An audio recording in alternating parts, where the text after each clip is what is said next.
What's up, Detailers Daily? This podcast is brought to you by our mates at Autofiber Australia, so providing the world's finest microfiber right here in Australia. As a professional detailer, it's so important not only to use real high quality products, but also real fine quality towels as well. I never thought too much into the microfiber, but once I started using and to test out the Autofiber range, I really noticed the difference in efficiency and I'm getting better results, and the towels last way longer. The Scrub Ninjas, coating applicators, drying towels are just some of the products I use, and they're well worth the money. So make an order today and use the code 15DDUP and get 15% off, and they'll even throw in a free product. So head over to autofiber.com.au or check them out on Instagram, Autofiber Australia. Thanks. All right, sorry, I'm back again. Before we kick off today's episode, I'd also like to make mention the boys from Chicago Auto Pros are coming down under. They're bringing their Detail Wise Academy with them. So we've got Jason, Eric and Greg are coming all the way over for 3 days of training. It's our friends at Steve's Auto Group. So improve your business efficiency skills, expand your skills with paint correction, ceramic coating, and scale and grow your business with their training sessions also. It's starting on March 20 to March 22 and involves business training, efficiency detailing, advanced detailing with polishing and sanding and coating. We always talk about the lack of training over in Australia, so I think it's well worth the effort, and the boys are making the effort to come on over and show you what they know, which I think is pretty damn awesome. So if you haven't already, head over to their carsupplieswarehouse.com and sign up today. Thanks. We'll see you there. Welcome to the Detailing Down Under podcast, the place for everything auto detailing in Australia right now. Here's your host, Dale Guthrie.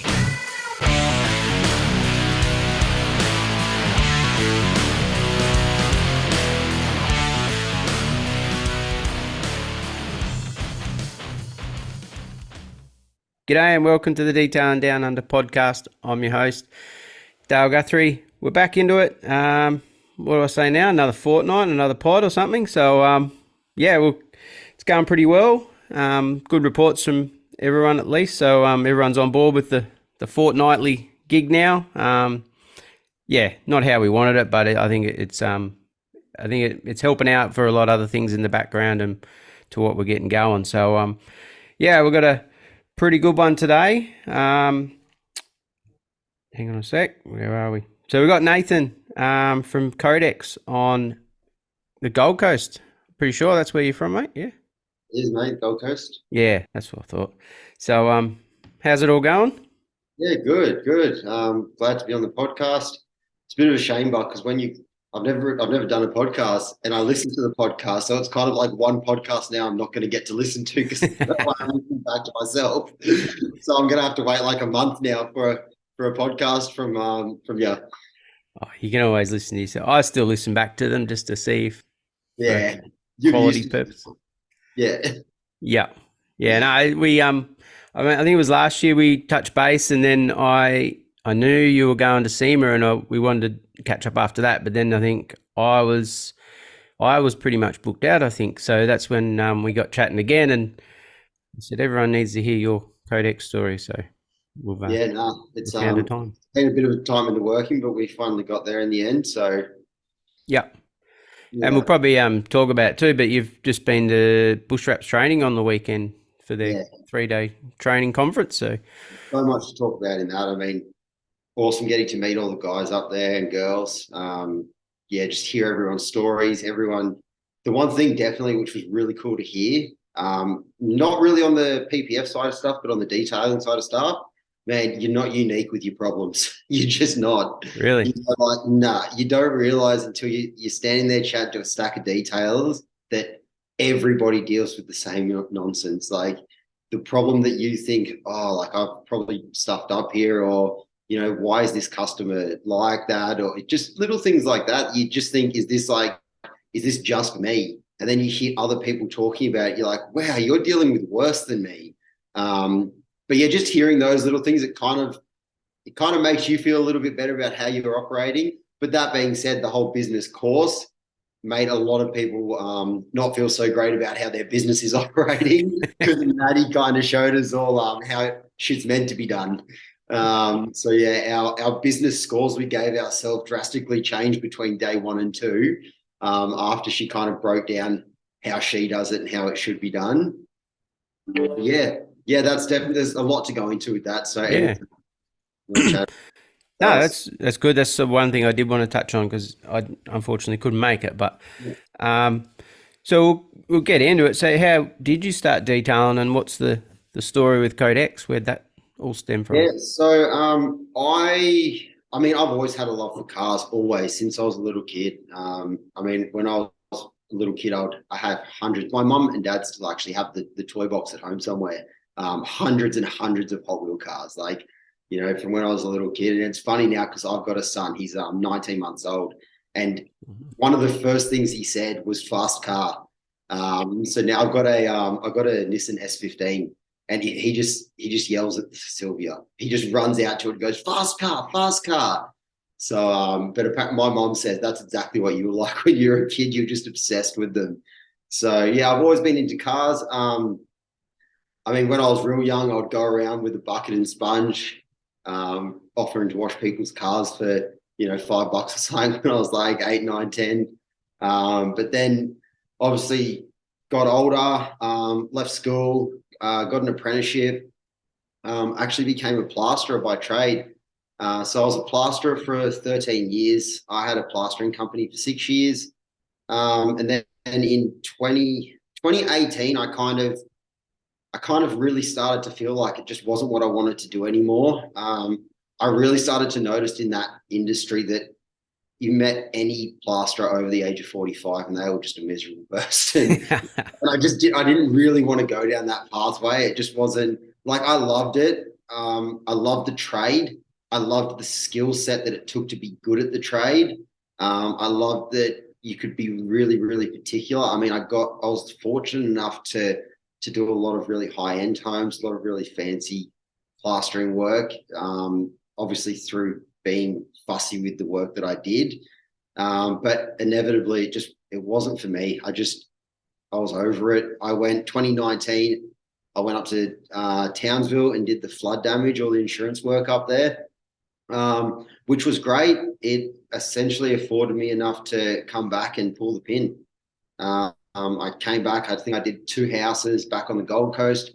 One of those houses I did, instantly the builder screwed me on the job, tried not to pay me. I ended up just calling him and saying, "Mate, keep it. I'm done. Like, don't ever call me for another job. Keep the money. See you later." I unhooked my trailer from my ute, and the trailer never went back on the ute again. That was it. Wow. I kind of just said to, in the background, I'd been wanting to start this, but that was kind of like the breaking point. At the start, I kind of was thinking I was going to do it from home. I have the space at home to do it, but I wanted to have that break. I'm not good at being at home and trying to get work done. So like, I need to be away to focus. So yeah, I signed the lease, got the factory, spent a fortune setting the factory up to what I had in my head. Probably could have done it a million other ways. I've had heaps of guys do it, like the route, customer base, such a great way to do it. In hindsight, like, I kind of think might have been a really good way to do it. But I don't regret what I did. I love what I started, and I love what I do now. And then yeah, what is it now? 2 days from now is my 3-year anniversary from my grand opening. Oh wow. So it's been an absolute roller coaster over 3 years. It's been so interesting, and to look back and just think that 3 years ago I was plastering, and then now I've just been doing this as a full-time gig for 3 years now. It's unreal. I wouldn't go back and change anything I've done. Only learn from the mistakes I've made and get better in the future. Yeah. So how'd you go? Like, were you doing like friends' cars in between, or at all, or you just plastering and then straight into detailing? So I had been doing friends' cars, my own cars, family cars. Like, I'd always been detailing cars. I'm one of those guys that everywhere I've ever lived, I'm the one that the neighbors go, you got to wash the paint off that thing. Yeah. And like, I'm the one that always was washing my car. Always. It's funny because my cars as a plasterer were spotless. My car as a detailer is all filthy. Yeah. You just never get a chance to wash your own bloody car. So, and we've been renovating slowly at home. So, I mean, the front yard, we pulled all the gardens out to remove the driveway. So now there's a lot of dirt out there. And I mean, you park in the driveway and just cars just get covered in dirt all the time. So once that's all sorted, hopefully they stay a bit cleaner. But yeah, for now, it is what it is. That's a fairly good crack, like getting the factory and taking the jump, I guess. Yeah, well, I mean, my best mate, he has a big tiling company, and I remember he walked in here because he goes, man, what are you doing? What are you doing? And I remember we came up to the mezzanine and we're standing up here, and he looked at me, he goes, what have you done? You're a plasterer. Why did you just sign a lease on a factory? And I was like, well, I mean, what's the worst that's going to happen? It doesn't work out. I'll go home, hook the trailer up, and just go back to what I know. Yep. Funnily enough, after I think it was 2 months of having the shop, 2 or 3 months, I remember going home one day and I just put the trailer up for sale because it was like a safety net I didn't want. I noticed myself saying a lot in that time, oh, if it doesn't work, I'll just go back to plastering. Yep. And I thought to myself, like, I'd listened to a lot of business podcasts and stuff like that. And that was just like a limiting belief. And it was just like a way out. And I didn't want that. So I kind of just thought, get rid of that. I'm not stupid. I didn't get rid of my tools because obviously, if I get to do work for friends, family, myself, like I still need my tools. But I kind of sold that thing that makes my life easy. That was the trailer. So I got rid of that straight away. And from then, that's when I kind of really took it seriously. I definitely didn't look back after that got sold. Yeah, because having that around and be like you said, I'll just do that. If it doesn't work out, if I'm quiet, I'll just go and do some houses for a few days. But yeah, and luckily enough, get rid of it. Like, I don't think. I mean, no one wants to speak about the that word that shut down the country or the world. Oh, yeah. But like that was kind of that all transpired on the 14th of March in 2020. Yep. My grand opening was the 8th of March 2020. It was literally like I opened the bloody shop and then the whole world was doom and gloom. But it didn't. Like, I don't feel like it affected me more in the probably like middle of last year when we're kind of in that, what's going on? Are we all shut down? Are we not shut down? Are we like, Are we in trouble here? Like, everyone was so confused. And for a bit there, it was a little bit like I had a few cancellations, people saying, they had it, they didn't want to come in.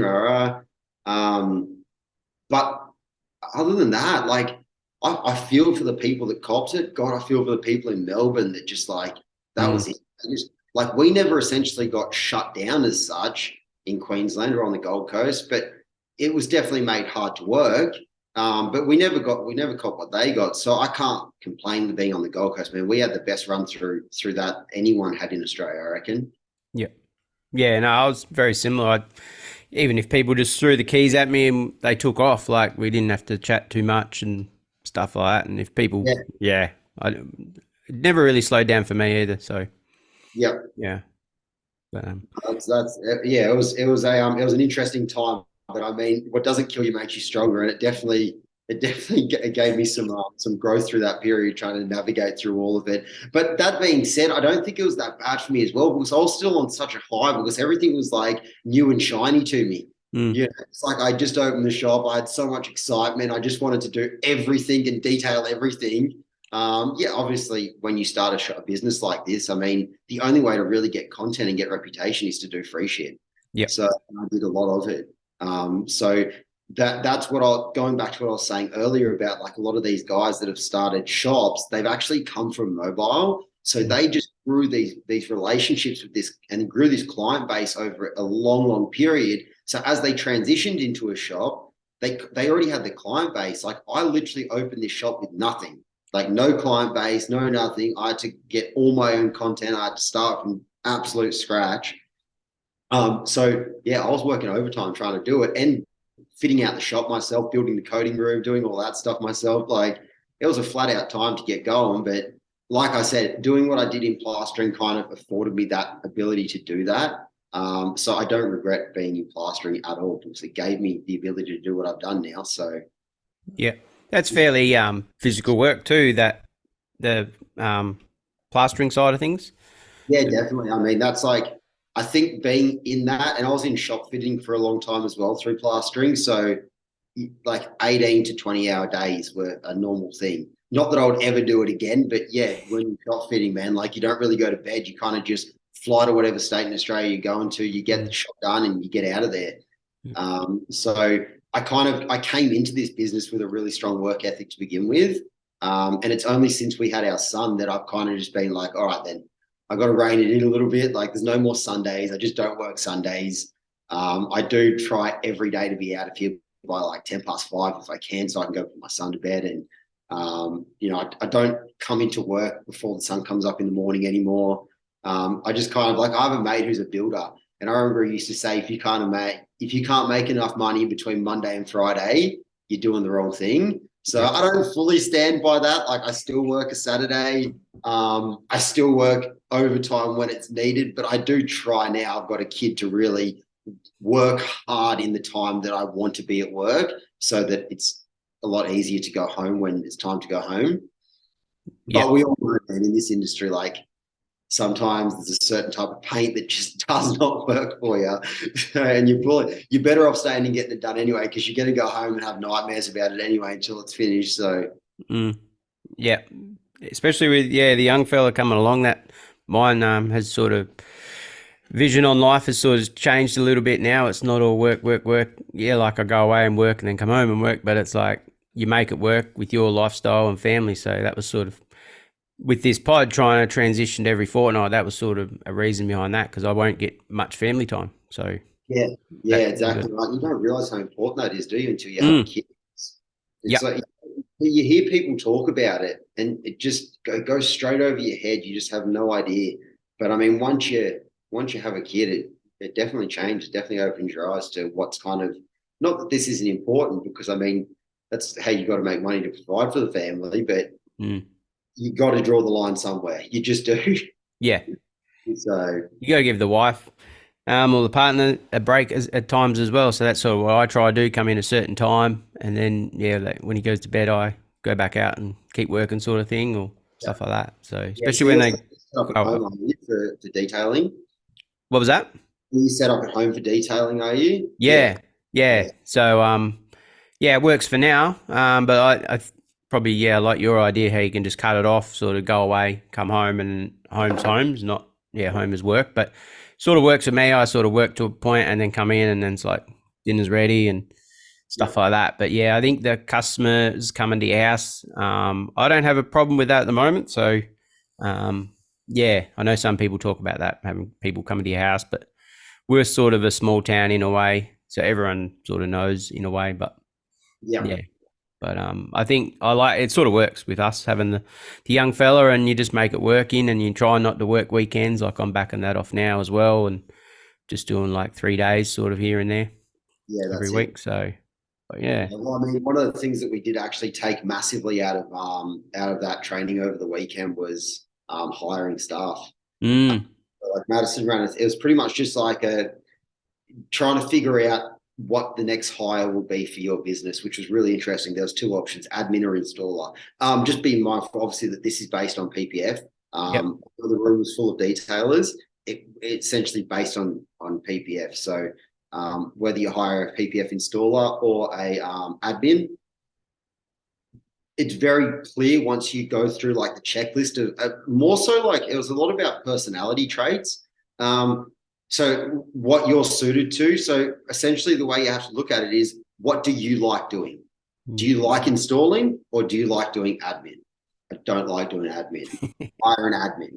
Do you know what I mean? But some of the people there were like, I like the company. I like the idea of PPF. I like the product, but installing's not for me. I like running the business side of things, which I also like doing. But if I had to, I just would eliminate the admin side. I love the business side and I love the installation side. I just don't like the admin side. And that's what Madison was saying, that like you kind of take that away and focus on what you enjoy doing.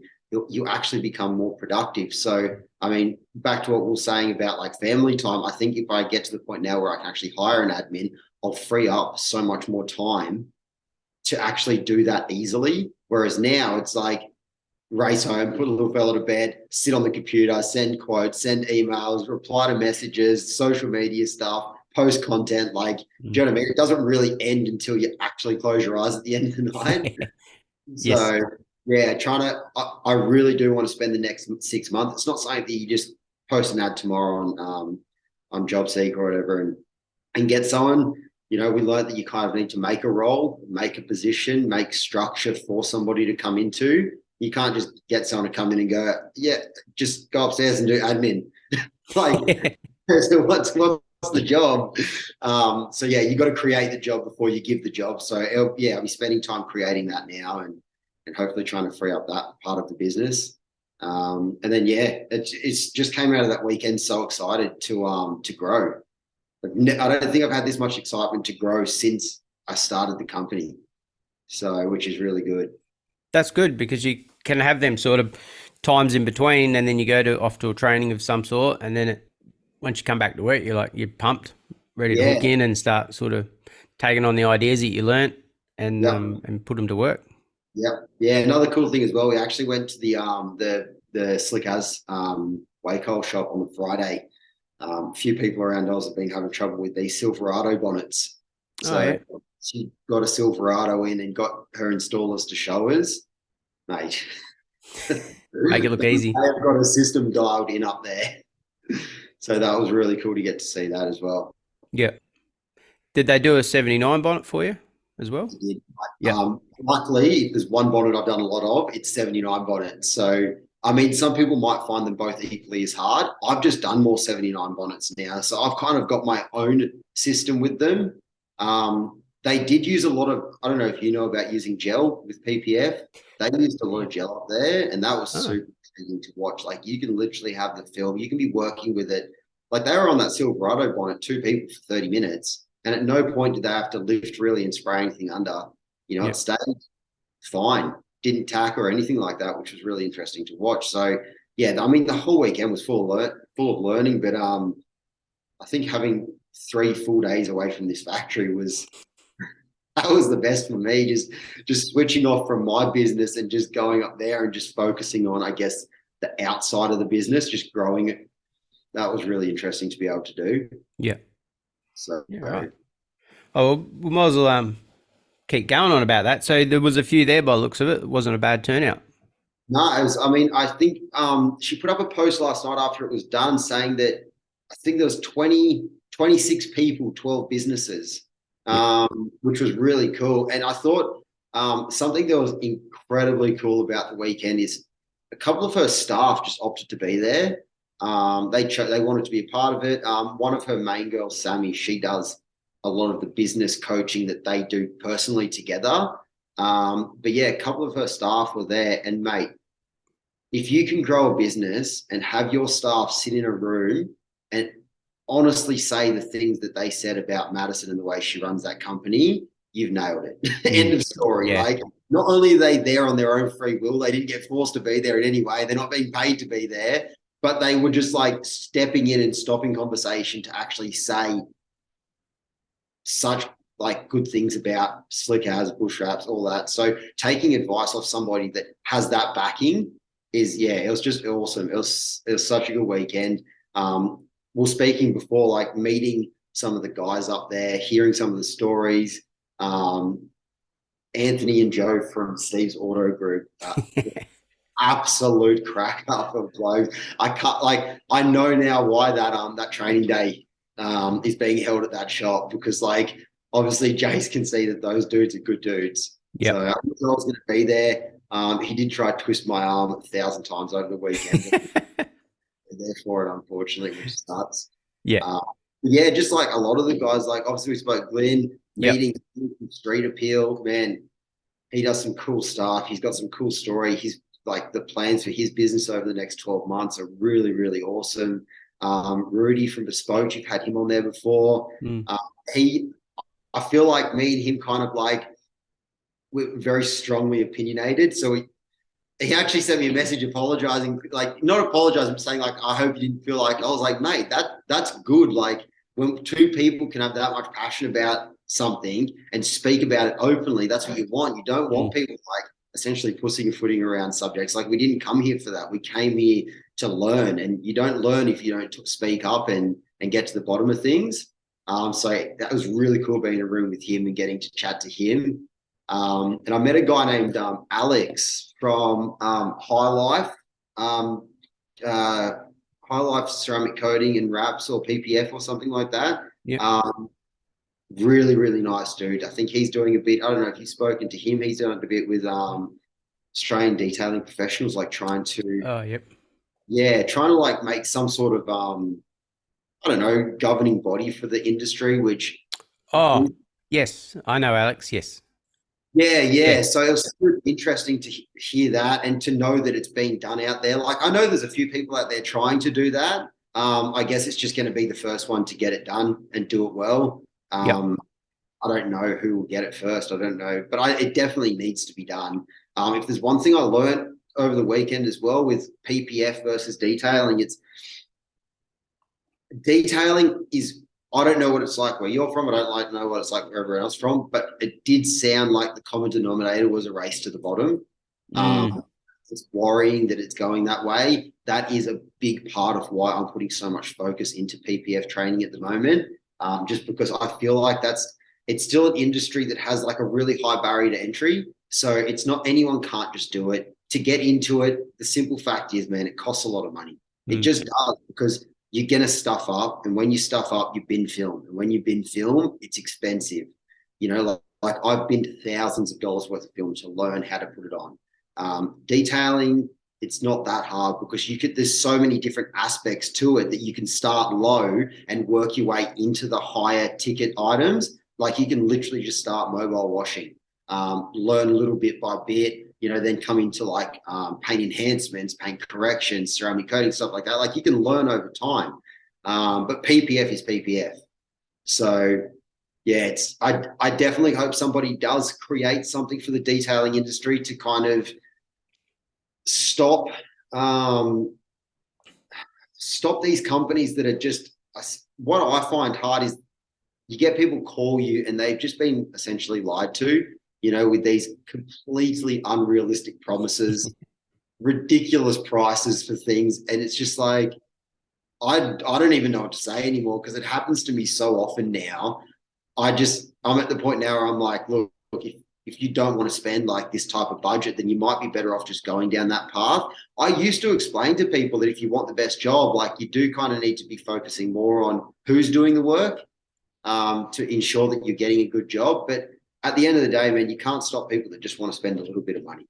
Yeah. They just want the cheapest price, the fastest job. The other thing as well, it's like, I need a car for 3 days. Oh, but this guy said he would do it in one.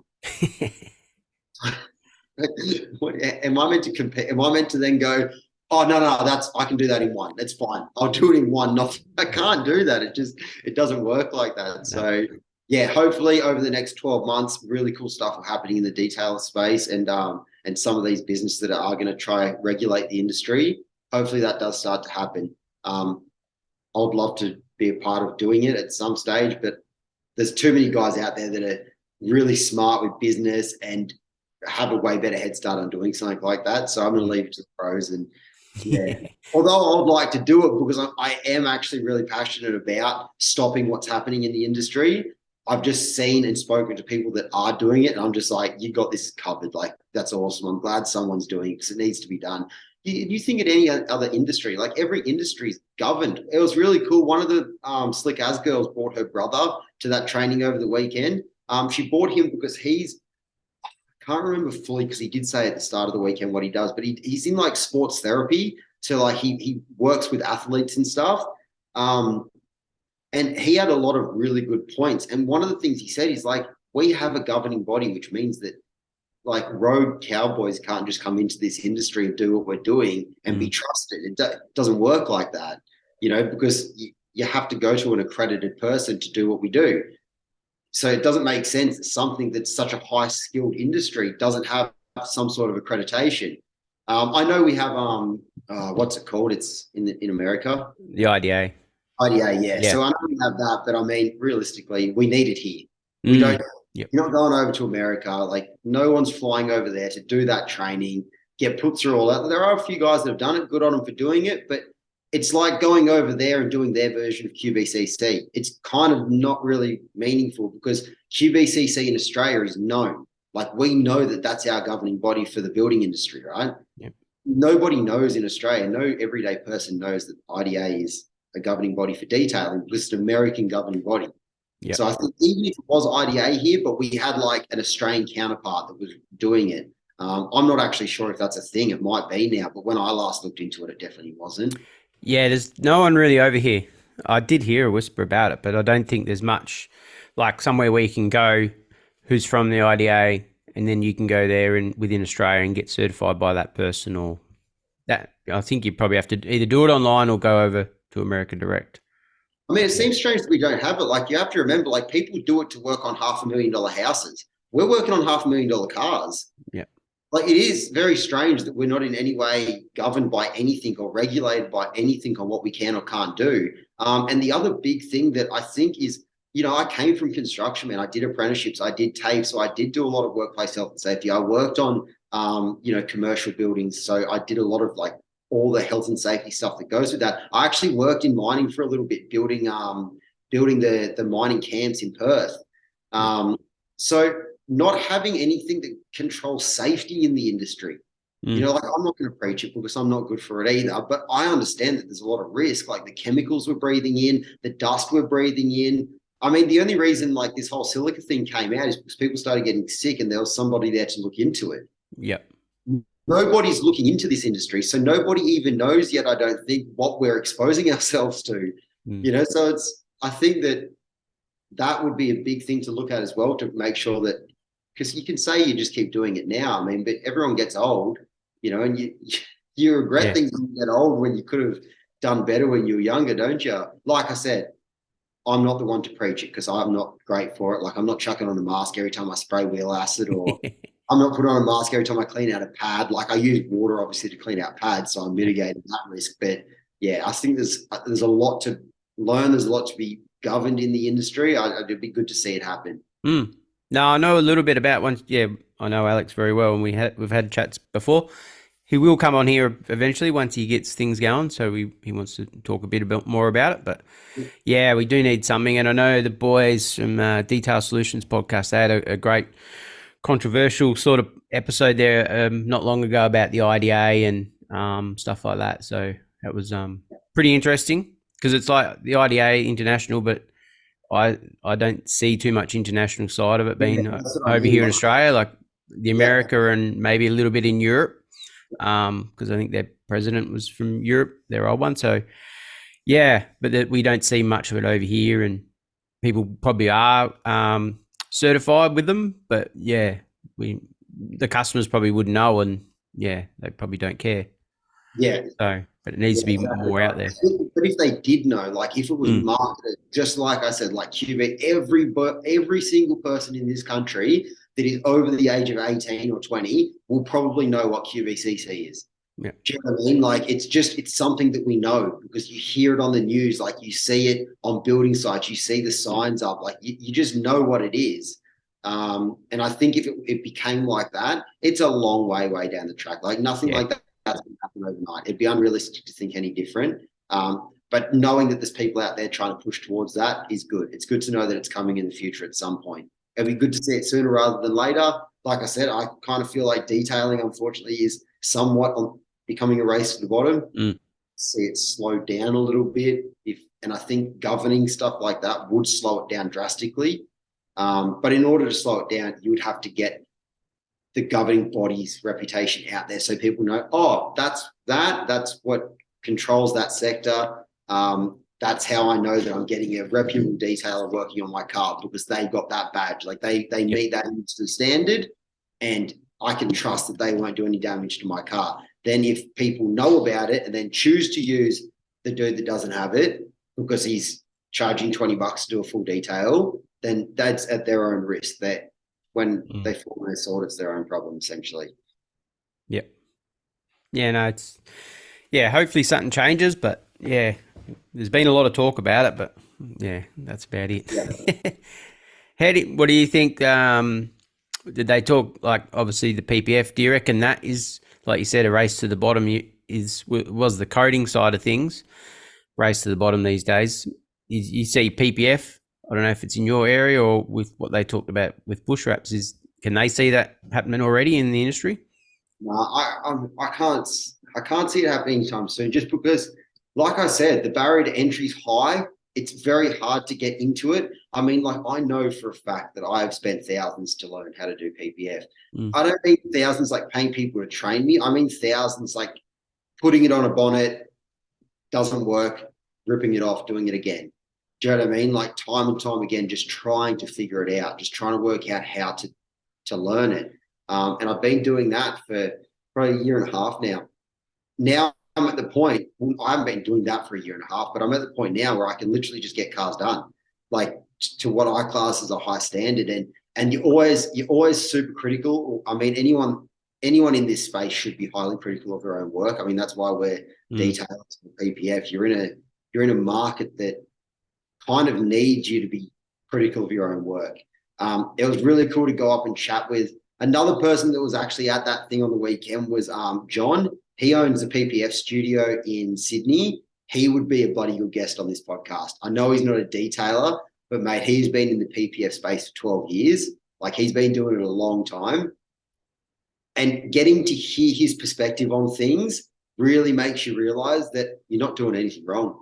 Like, a few people ran questions by him, and it was really cool to hear his answer based on 12 years of experience just in PPF. So, and as well as that, seeing the girls finish off those bonnets up in Brisbane, you're just like, I'm literally doing it to that standard. So, like, I'm being so critical of myself when that's actually the standard. That's what and seeing John say, no, that's how I'll do it. Like, there's nothing. I watched him do a panel up there on Friday. He did the I call it the cant rail, people call it the cab shell. Of that Silverado. Like, I watched him do that panel. I watched him do something that I've never seen someone do, the way he trimmed it, which was really cool getting to learn. But essentially, like, the end result, more or less, the same. It was really hard for him because, I mean, I don't think John's ever worked on a big truck like that. He does supercars and stuff. I think he just finished wrapping a Formula 3 car in his shop. So, like, he does really cool stuff. So I reckon that truck was just an absolute monster, and he made it look like he had been doing trucks his whole life. Like, that was the 4 millionth cant rail he had ever wrapped or cab shell on a SUV like that. So it was watching somebody that, you would class as like an industry leader, essentially, given the time they've been doing it and the time that PPF has been in this country, which from my understanding has only really been like since 2002, 2003. That's really when it was back in its thick yellow, where it couldn't be conformed around corners or edges. It was just like sat on half of the front of the bonnet to protect it from stone chips. But, getting to watch and learn and hear his feedback was really cool, because it makes you realize that maybe you can not stop being as hard on yourself, but that you're on the right track. You're doing the right thing. You're doing good work. So you just focus on doing good work and don't be too overcritical on yourself is a good thing that I took from that. Yeah, I always wondered that, like, because some jobs, when you send them out, you think that's pretty good, or that's not how it should be, or how I wanted it. And then it'd be good to compare it to something that's finished by someone else, going, that's how it should be done. And be like, oh, I'm not far off, or I'm pretty much on. There's always room for improvement, isn't there? Because like, when it comes to PPF and like an edge or a corner or something, it could be the difference of 1 millimeter. But that 1 millimeter could set you from being like an average installer to a pro installer, So, yeah, I'm not saying that like I was doing it as good as what they were finishing, or I'm doing it worse than they're finishing. It's just like seeing all their different edges and corners and everything and their methods. It's like you just take little bits and adapt your method, and hopefully like all those things kind of bring your installation quality up. So, I mean, it's like, you never stop learning with anything you do. You should never stop learning. Like, if I was 13 years into plastering and I was still learning, the last 3 years of plastering, I was on a job site and I met, still to this day, he actually just called me whilst we've been on this podcast, a mate of mine, Lloyd. what I learned after 10 years of plastering off Lloyd in the last 3 years of my plastering was probably the most learning I'd ever done in that industry. And it was after 10 years that I started learning that. Like the systems that he taught me on how to essentially make money, like a lot of money off plastering, was incredible. It probably pushed me too hard, but that's like why I just was, I'm done. But like you should never stop learning. I don't believe you should ever stop learning. Like I always want to train in things. I always, like, my wife sometimes tells me, she's like, stop watching YouTube. Like, it's Sunday. What are you doing? You know what I mean? But I'm like, I always want to learn. I'm always fascinated. I'm like, I'm one of those people that once I get into something, I just want to know everything about it. And I think that's what separates people from that keep on developing and growing to ones that just like get stuck in that way. You kind of, there's not one person that sat in that room over the weekend that was like that. Because like, if you were in that room over the weekend, or you wanted to be in that room over the weekend, it's because you want to grow, you know. And like, that's the people you want to surround yourself around, people that want to grow, because that's what helps. What is it? A rising tide lifts all ships. Yeah. I want to be around people like that, man. It gives you good energy. So this is probably the best I've ever felt on a bloody Monday. So, and I explained I didn't actually have the ideal start to the Monday. So, but I still feel good. Yeah. I feel a lot better today than I did yesterday. I had other reasons, self-induced. Self-induced. Yeah. So you're not long into PPF. So what attracted to you into PPF? Is there much around your area, people doing it on the Gold Coast? I think there would be.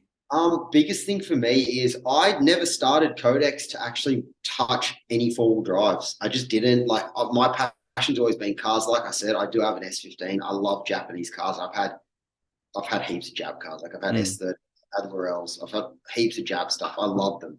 I actually have a BMW now. I have an F31 wagon, which I'm currently Saturn converting. It's a black BMW wagon, but I'm doing Saturn PPF on it. Downside is it's a long journey to do that. So, and I don't have that much time to allocate to my own shit. So I've kind of got like a few panels done right now. What attracted me to PPF, I guess, was I wound up in the four-wheel drive space. I ended up working with a couple of bigger four-wheel drive companies. I did a bit of work for Pro Touring Concepts, and then I was fortunate enough to get contacted by Patriot Campers, and got to know all those Patriot guys, which kind of, like I said, I never tried to get into that space. I kind of just ended up in that four-wheel drive space. So from doing that, at that point, I was still doing like detailing ceramic coatings on these four-wheel drives. And don't get me wrong, like the last Navara I had went off-road once in 3 years. Like, I love going camping and stuff. Me and my wife used to always go camping, but just the last 3 years, just business has been more important. The house has been more important. We just didn't prioritize camping. So that four-wheel drive was perfectly fine for the majority of its life with the ceramic coating on it. The problem is working with companies like that, their audience isn't somebody that just city drives their four-wheel drive. They go out and they use them and they thrash them. And I never had anything come back and any complaints from the coatings. I did unfortunately have a few cars come back just for like maintenance washes and stuff after a few months. And man, they just trashed them. You know, like, they destroyed the coatings because they're driving through Lantana. They're in the middle of Australia with not many options. So they're using whatever they have at their disposal to wash these cars. And they're destroying them, especially the black ones. Like, they're making a mess of the paint. And, like any ceramic coating, it doesn't matter what you use. If you use an abrasive material to wash that car, you're essentially taking that coating off. And if you do that a handful of times over the course of a year, you don't really have much of a coating left. And I know some people swear that their coatings are 10 years or lifetime or whatever it is, but the simple fact is, if you use something abrasive on a ceramic coating, it kills it. It just does. Like I said, I never had a drama. I never had any complaints or anything. I just thought there's got to be a better option for that market. Do you know what I mean? Like, I don't get, do you know what I mean? I've got a Mazda CX-5 in right now. I didn't sell them on PPF. They don't need PPF on it. She just drives it to work every day. Like, that's absurd to even offer that service to that customer. I just don't see the point. Ceramic coating on that car, it's a repeat customer. I've done 4 of their cars now. He's an accountant. He's a fanatic with his cars. He has an RS3. He just got rid of his Golf R. So they look after them. Like I know their customers that love their cars, they look after their cars. The ceramic coating is perfect for that customer. It's just not perfect for the customers that want to take their cars off-road through the bush, through Lantana, and just try. It's just not practical, because all that's going to happen is you're going to make your clip on the day you do that car. You're going to have a customer leave happy. Whether or not they come back to you after 6 months once they've stuffed that coating up is irrelevant. The simple fact is you now have a disappointed customer out there in the world that will probably never run a ceramic coating again. But if you tell your customer, look, I know you want a ceramic coating, your use for that vehicle does not suit what a ceramic coating does, I would highly advise that even if you use like an entry-level PPF, like even if you use just the advanced kit, you're going to be a lot happier in 6 months' time than if you didn't have that. So the best thing is if they've had previous four-wheel drives, they know what you're talking about. They know what those pinstripes look like. And for that, like I've had customers online on the Bushwrapz, page, on four-wheel drive pages, on Land Cruiser pages. I've had customers, like I've had screenshots sent to me of customers of mine raving about having PPF. They're like, oh, my mate's four-wheel drive, he drove through the same track and the thing like needs a respray, and that's what you want, because not only is that customer the next time they buy a four-wheel drive, the first thing they're doing is come back to you for PPF, but all their mates that when they get their paint fixed up or they get a new car, they're coming to you for PPF next time. So it's like, I got into PPF to offer a service and a product that was practical for essentially what my customer basis was becoming. Yep. If I never got into the four-wheel drive space, I probably never would have looked down that avenue, because I still strongly believe in ceramic coatings. I love ceramic coatings. But I'm somebody that, man, I can't feed bullshit to people. If there's one thing I'm not good at it, I'm not a car salesman. I can't do it. Like if it's not for you, it's not for you. And I'm just going to be honest with you and tell you that. So having another solution for those customers was really good to be able to offer. And the best part is now I've been doing it for so long behind the scenes, I'm happy to obviously start offering it to customers. And I have been for, I think, probably about 7 or 8 months now. I've been offering it to my customers. And like every customer I've had has just been stoked with it, but you have to remember, it's still like that initial, you've put something invisible on my car. So they're like, oh, cool, it looks shiny, thanks. But the difference is the first time they go out on that bush trip, or they go up to Cape York, or they go through somewhere, that's when they're going to look at their car and go, holy shit, like that was so worth it. So you might never get that gratification that you wanted to get. Like you won't get that gratification you get from having, like an old classic in here that you've done a full restoration on or something. But you know that out there in the world, one day that time is going to come where that customer is going to go, that is so sick. Like, yeah. I'm so glad I wrapped this car and it's not trashed after that trip. Yep. So. No, I agree with what you were saying there with a bit. I think the way I fell into it, like everyone's got a four-wheel drive now, like the old days of Commodore Utes and Ford Utes getting around, all the young guys are getting four-wheel drives. So, and that's our market. And I always say to people, yeah, you promote to your market. So that's why I got into Bushwrapz with entry level of it. So, and I think that's our market. So I promote to that market, and then trucks as well, because we've got heaps of trucks. So yeah, there's no point pushing for Ferraris and Porsches because there's none around here. So yeah, that's sort of. Yeah, I don't push for any of that supercar market. Like I've had supercars in, not very many to be honest. I mean, like I could count on one hand. I've had a fair few Porsches to be honest. And I shouldn't say Porsches and supercar because it's probably my favorite car out of all of them. But as for like, I think I've had one Lambo in for a wash. And I think I've had like maybe I think I've had 3 Ferraris in the shop. So by no means have I ever been big on the supercar space here.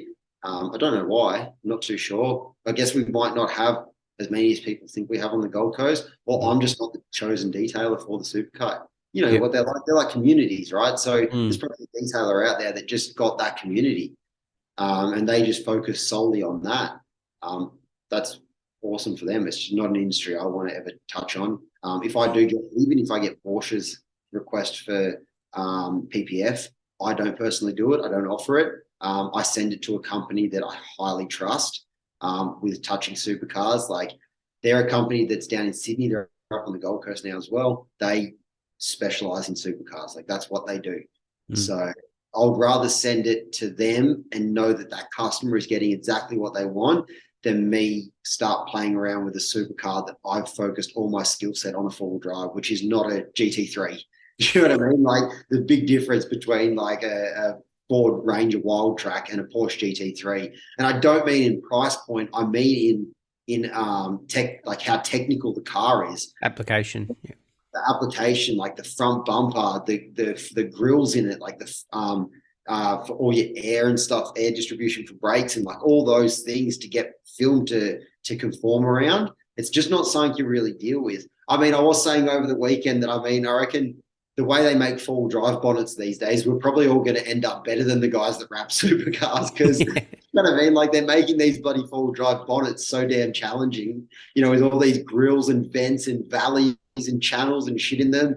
Like a Porsche bonnet's dead flat. You can do it with a template. Yep. You know what I mean? So, yeah. Yeah. Do you have a plotter and all that as well? I don't have a plotter yet, so I am buying one. I do think that it will help me. Look, like I said, I mean, I'm going to stick with Bushwrapz. I love it. I don't have any interest in leaving Bushwrapz in any way. We spoke about that in depth over the weekend about, you know, like obviously Bushwrapz has the market pretty much fully for the four-wheel drive space. No one else, like Expel and Core, don't have. They have a few of them. I think they have the 300 Series Land Cruiser. They don't have for many of the four-wheel drives. Like Bushwrapz definitely has that market. Like Maddie was definitely understanding that people are going to try challenge that now. They will start trying to get those templates and start doing it. But at the end of the day, they were first. Do you know what I mean? I believe first will probably always be better. She's got at least a year from now before they have it to really focus on solidifying herself in that space and making sure that she was the first, she's the best, and that's it. And so I want to stick with Bushwrapz for that. I think what they've done up there is awesome. I'm not somebody that's interested in jumping ship just because someone poured out something new and shiny. What I kind of want a plotter for is I don't want to say no to everything. Do you know what I mean? I don't want to just say yes to a car just because Bushwrapz has the template for it. And I don't want to be limited to bulking stuff that, do you know what I mean? Like I want to get Teslas in. Do you know what I mean? It's a big market moving forward and they're a great car to put film on. But I also know that the templates for the Teslas are really good on Core. So I would rather have a plotter here. So if someone calls me with a Tesla, it's a car that my skill set can definitely do. And I don't want to have to turn it away just because I don't have something to cut it. Like I said, I don't have any interest in going to the supercar space. I didn't have much interest doing it with detailing. I don't really have much interest doing it with PPF, unless it's a GDR. I'll make it because that's kind of a soft spot for me. Yeah. Yeah, no, very much the same at the moment. I did get a request from a Tesla the other week, which is very rare for around here, but they're starting to pop up because they're sort of out of the way. But yeah, I think for around town, I think that'd be pretty cool. But yeah, and I have been asked about Tesla, so I'm trying to. Any Teslas where you are? I think I'll go about 2 here. Yeah. Really? Yeah. I'm getting over seeing them with all their electricity-related number plates up here. How many combinations can they think of? I can imagine. Yeah. It's not, they're not very popular, but they are starting to pop up here now. So I got one to try and, they wanted some film on the front of it. So yeah, I'm trying to do some research for that. But yeah, I don't have a plotter out. And I think having that Bushwrapz, like the DIY, sort of the more affordable stuff is appealing to some people as well. They don't want the full wrapped edges sort of install. They're happy with advance, and that's more affordable. A really good selling point as well that Maddie explained is like, and I never really broke it down like this to a customer, but for Bushwrapz, some customers, although they might want like the concept of a pro wrap, like it might not actually be best suited to them, even if they're willing to spend the money, because if there's somebody that's going to go out and like really use their four-wheel drive, like I'm talking on a regular basis, almost bin their four-wheel drive, there's somebody that's probably going to gouge panels on a regular basis. So there's a higher chance of them destroying a panel. So an advanced kit is actually super practical because it's still super strong. It still is a great film that will last you 5 years, but it's super cost effective when you bin a panel, rip it off, back on. Do you know what I mean? Whereas the Pro isn't so simple to do that with or cost effective to do that with. So even though it might be a customer that's probably willing to spend that money, if they want something that's essentially disposable but good, that advanced film's still a really good option for them. Yeah. Yeah. And it's super cost effective. Like I could never, people like, I mean, advanced kit installed is around that 1,800 mark for a pick like a Ute, like a Ford Ranger. If you ask somebody 5-6 years ago if there was possible to wrap the side of a Ford Ranger for under 2K in PPF, no way. Like PPF wasn't there. And the only reason it's there is because of what has evolved from Bushwrapz. Like that's the only thing that made this viable. Because before that, it just wasn't a possibility. Like you just had these guys that were in the mindset of PPF goes on supercars, supercar owners pay 12 grand to wrap their car. End of story. Like that's where it was. It was just like a one-track mind for so long with PPF. And then finally someone came out and goes, they're barely scratching for supercars. Like no one's going out and why is it? Why are they doing it when these, 60 to 90 to 120 to $300,000 four-wheel drives are actually out in environments where they're going to get scratched to shit. So it's like it's actually more purposeful on those vehicles than it even is on supercars. Like I get it on the front end of a supercar that does track days, like you protect them from stone chipping and stuff. Like I get that, and the rework on paint on cars like that is obviously a lot more expensive.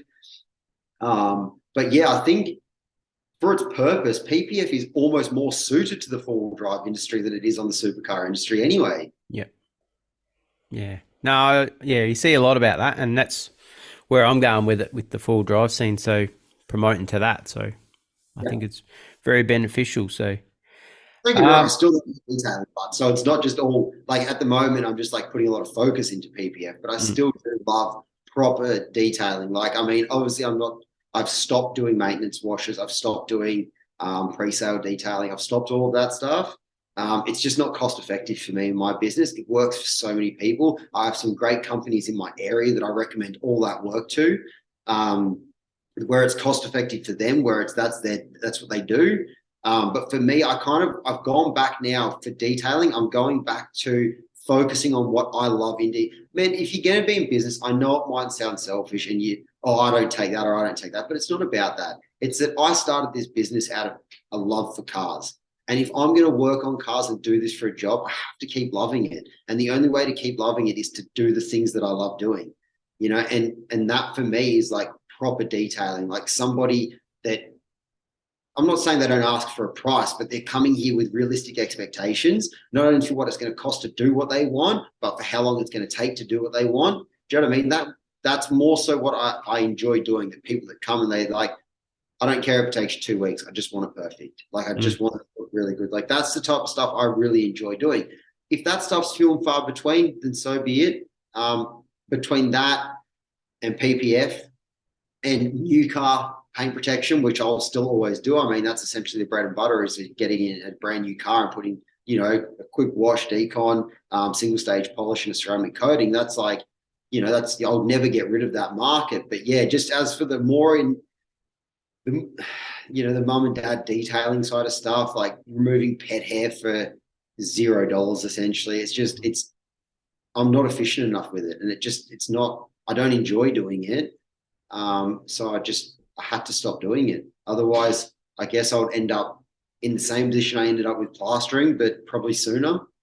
So I guess that's what I learned from plastering, really, is when to say no, when to stop doing things that you don't want to do anymore. Because, one, that you're not loving it, and two, that it's not cost effective for your business. You have to learn to say no and to essentially put your company and you first, because that's what's going to drive the business into the future.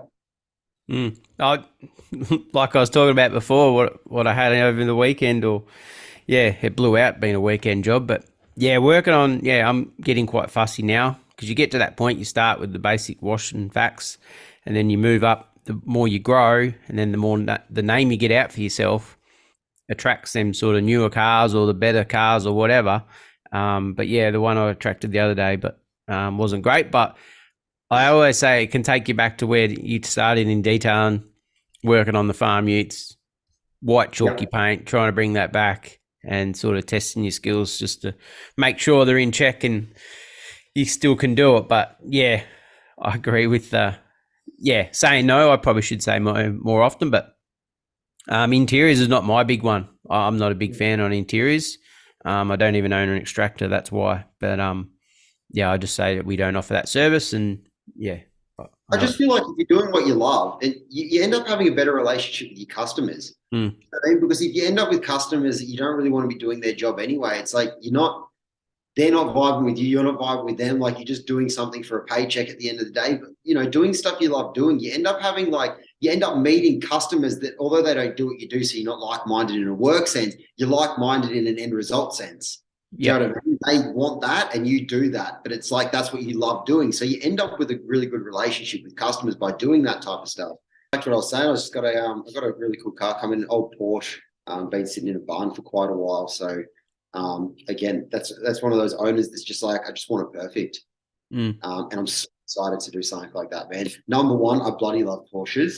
And number two, that's the type of detailing I got into this for, like the taking stuff that just is older and hasn't been looked after and making it really, really nice. I love that type of stuff. So it seems odd that I don't want to do like pet hair, but I'll take like a 30 or 40-year-old car that hasn't been looked after for 20 years. But it's like it's kind of like a satisfaction thing. Do you know what I mean? There's not really a great deal of satisfaction in getting pet hair out of an I-30. A lot of satisfaction bringing a classic Porsche back to life. Yeah. That type of stuff I love doing. So I'll always stick with detailing in that aspect.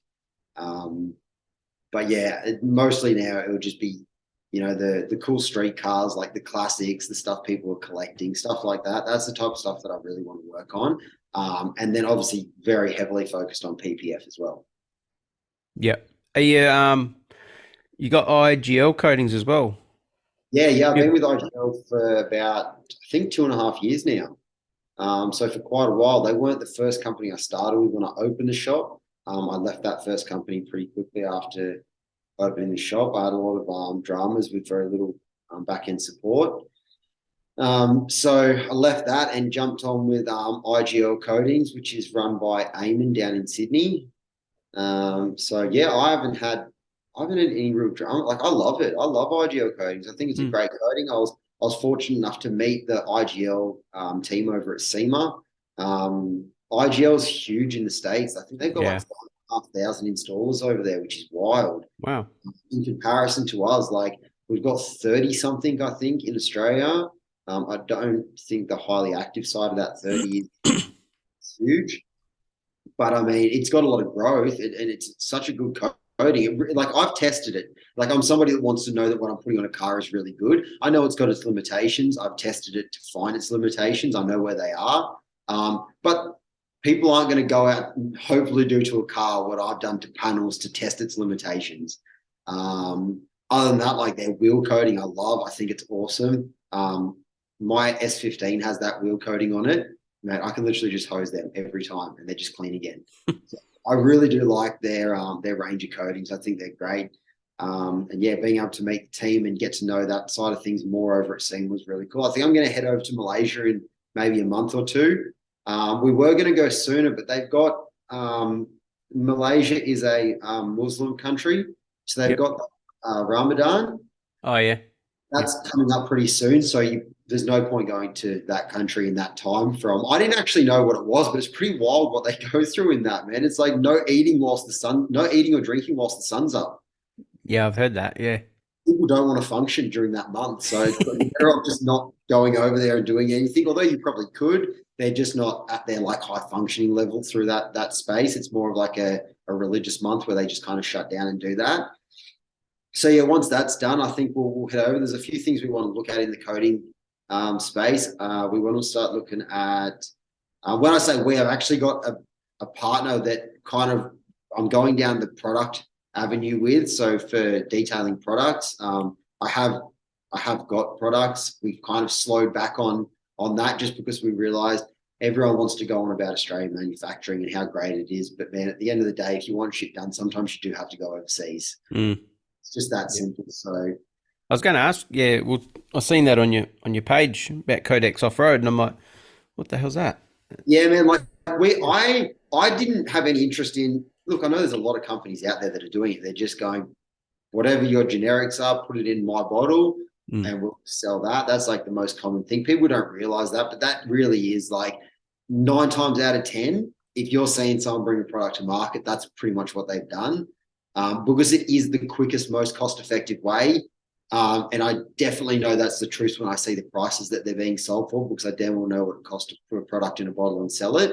I kind of didn't want to do that, which meant that I spent a long time in development, and it is a way more expensive way to do it. In the end, man, I came out with a really good snow foam. Like that 4B foam is such good shit.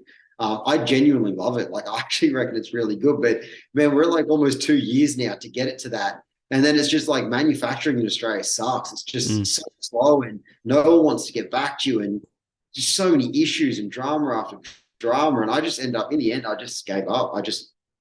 I said, we'll look at other avenues. We found other avenues now. We are going to pursue those other avenues in the coming months.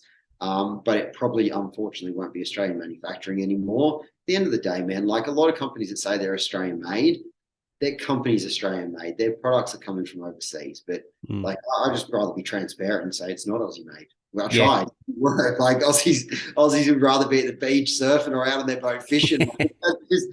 Unfortunately, it's really bloody hard to get people to do things in this country, it turns out. But yeah, so I'm going to go to Malaysia. I want to look at some industrial coatings. Not like, obviously I'm really focused on this business, but obviously I've got a partner in that aspect of things that we're going to look at getting another business going in coatings for commercial and industrial side of things. IGL's got a really, really cool coating. They released it quite a while ago now, but it just, obviously that we've got such a small installer market in Australia, it just hasn't really been focused on here. But the guys in America, man, some of the stuffs they're coating with this, like, man, I've seen them coating full bridges, like bridges the size of the Harbour Bridge, you know. So it's some serious application uses, like good application uses that could be used in this country, man, especially like Perth and like Queensland. We cop it on the coastal front. So like corrosion, it is a anti-corrosion coating. That's what it's for. So I don't know. I don't know where that's going to go or what that's going to turn into over the coming years, but I know there's something there. So I'd like to at least be looking at it. Like I said, I don't know. I'm always up for learning, but like I always want to learn and know what's coming and what's next. I think that if you're not looking at it, then you're more likely to miss the boat on something that could be big. Yep. Yeah, I did hear, I know a little bit about IGL. I think they've reached out, so look out for that episode coming soon. So, because I know about their industrial coatings, like they do tractors and earth moving equipment and everything. So yeah, well, a lot of that's Eclipse. So there's I think he's called Primal Detailing. He's in Perth. He does a lot of the big cat stuff. And he uses Eclipse for all of that. Eclipse has been around for quite a while. It's a niche product to use. I've used a lot of Eclipse. It's not for me, but it's a really bloody good product. It's really strong. But yeah, the anti-corrosion coating is Aegis. It's called IGL Aegis. And yeah, from what I've been looking into, it seems to be really, like, I prefer to let something just play out a bit, see people using it, see the results they're having. But from what I've seen, what I know now, it's something I want to start looking at. So, but it won't be anything happening anytime soon, but definitely something to look at in the future. Yeah. How do they apply that? A gun. It's just like, it's a spray gun. Literally sprayed on. Like from my understanding now, if you can spray 2K clear, you can spray this stuff. So essentially, like, training should be done by a painter. Like you should go to a panel shop to get shown how to spray 2K. Like I spray coatings through guns here. Like I've done it for wheel coatings. I've done it for plastic coatings. Like when you're doing really intricate grills and stuff, I either use a really small gun or an airbrush or something. But you have to remember, when you go into something like that, you're going into companies that you're talking about, like you work on that stuff, man. You know what those mine sites, man. You're talking big money. Like you really need to be going into that, really knowing what you're doing. Yeah, like I'm a big believer in, train before you probably offer to the market, because yeah, you don't want to go in and just like half-ass something.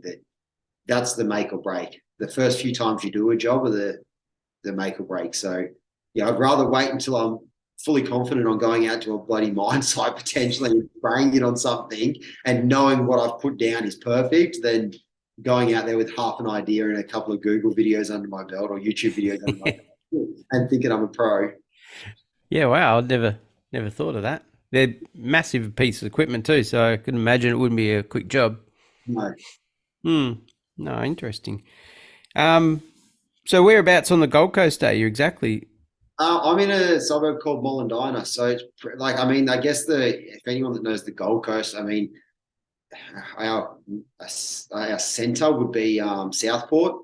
So I'm pretty much on the border of Southport, essentially. I'm on like the western back end of Southport. So it kind of goes Southport and then Ashmore and Mollendina. So yeah, not far from, I'm pretty much the centre of the Gold Coast, essentially. And I kind of did that purposefully. I wanted to be kind of in the centre, kind of close to for some reason when I started, I actually wanted to be near all the dealerships. I thought, that might be in somewhat beneficial. Useless. Did nothing. Absolutely nothing. So I could have been anywhere and it probably wouldn't have made much of a difference. Yep. But it's funny, like how in 3 years, I thought back then, I'm like, have to be in Mollendina, like that's the spot to be. It doesn't really matter right now, it doesn't make a difference. You have sometimes customers tell you where they've come from, and you're just like so appreciative that they've driven that far to come to you. So yeah, I don't think it really, so it's a convenience thing sometimes, but I think most of the time, if you do good work, you build a good reputation, you build good rapport with customers, they're probably going to come to you. If you get referred, especially, like most of the time referrals are driving. They will go somewhere they've been referred to than somebody that's just down the road for the sake of going close. Yeah. How did you go back when you started getting the name out there? How did that work? Man, I would be lying if I told you I had a system or I could remember or I knew. It was one of those things that, like, I guess one of my limiting characteristics and also good characteristics is I'm impulsive. I think it has its pros and cons, but I am a very impulsive person, hence why I literally just packed up my plastering and just opened a factory doing this. It was all very like, research something, do it, give it a go, you get a bit out of that. Do something else, you get a bit out of that. Just like, man, before I started this company, I didn't even know how to use social media. Like, I honestly did not know how to use it, ever. I didn't even know how to post a video on social media. Like, it's tech side of the world has never been my thing. It's never been my strong point. Literally, I remember the first time I got sat on a computer in year 7. I went to a private school in primary school. We all like when I was in I think it was year 6. We got Macs, those old Mac computers that were like a dome and they came in all different colors. Yeah. It was like the OG Mac computer. And I remember just not wanting a bar of it. Like, I had to go sit outside because I was just disruptive. No, I didn't want a bar of computers. And unfortunately, that's followed me my whole life. But now I don't have a choice. It's like get with the program or fall behind. So I've really tried to learn how to use social media to my advantage. I don't think that I do it great, but I've done it enough to grow a business and it's worked. Again, so much to learn in that. But I think if I was to go back and think of one thing that I did, it would be trusting social media. I think that for some reason, I'd never used it. I never knew how it worked. I knew jack shit about social media, but something told me that if you figure it out and you use it right, it will help a lot. And because we've never really lived in a world where you have access without the mainstream media networks to so many people in one go for free. Do you know what I mean? Like, how else would you, 15 years ago, how would you get your product out to that many people in one foul swoop? It's just not possible. No. So you'd be mad to think that using social media to your advantage isn't the best way to go about starting a business. But yeah, that would probably be it. And then I guess a lot of free work. I did a lot of free jobs just to get content to post, also to get a reputation, to get referrals. So a lot of free stuff, man. It was like anyone. It was still hard for me to start. It was still super hard to start without a reputation and nothing basing. Like, I wasn't a detailer, I was a plasterer. Like, all detailing was for me was a passion. Yep. So especially starting from the bottom, I mean, I was 30, so I didn't start young. I started at 30, so it was a little bit harder than one of these young guys that's just so tech savvy. It's not even funny. You look at them use social media, you're like, how are you doing that? You know what I mean? Like, I didn't even know that was an option. Yeah. What was the other one I was going to ask? Oh, I can't remember. Um, and you've done work. That's the other one I want to talk about. I think we spoke about it, but old podcast, the Gypsy Tales. You done his ute? Yeah, that was really cool. Meeting Jace was bloody unreal. Like that, I'm so fortunate. I've got to. That's the one thing that I love about this industry, and so many people would have it as well. Anyone that's in a customer service based industry, like, I didn't come from that. Like, in construction, yeah, I did do reno work, and I was dealing with the clients, but a lot of the time I was just dealing direct to a builder. So doing stuff like this, man, the people you get to meet I spent my whole life just working in empty houses. Like, you know what I mean? Like, it's so different being by yourself in a house, or with like your apprentice, or, other tradesmen. Do you know what I mean? Especially like bricklayers, like, that's a different character to be working around on a daily basis, because we're on the inside, they're on the outside.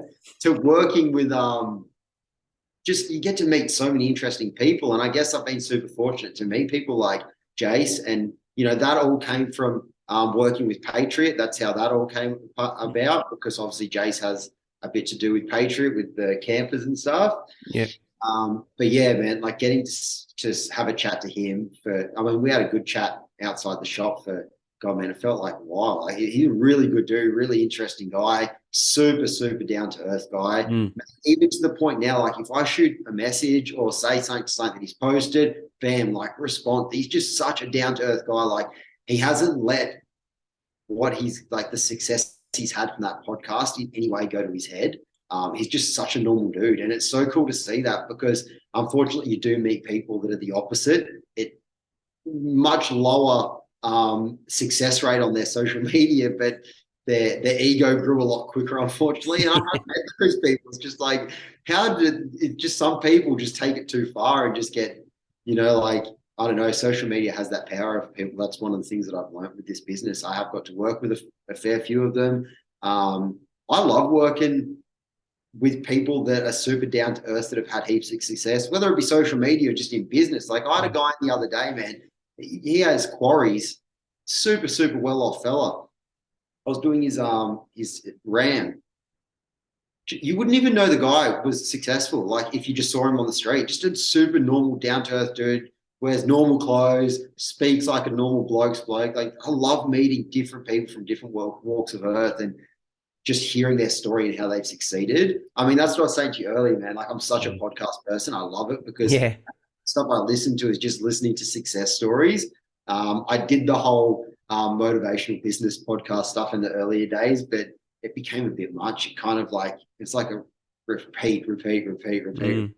So now I feel like listening to the people that have done it and hearing their stories is a really cool way to get information, because they're not trying to force information down your throat. They're just telling you how they did it. And a lot of the time you'll find a lot of the traits and the characteristics of the people are very similar, that have had success.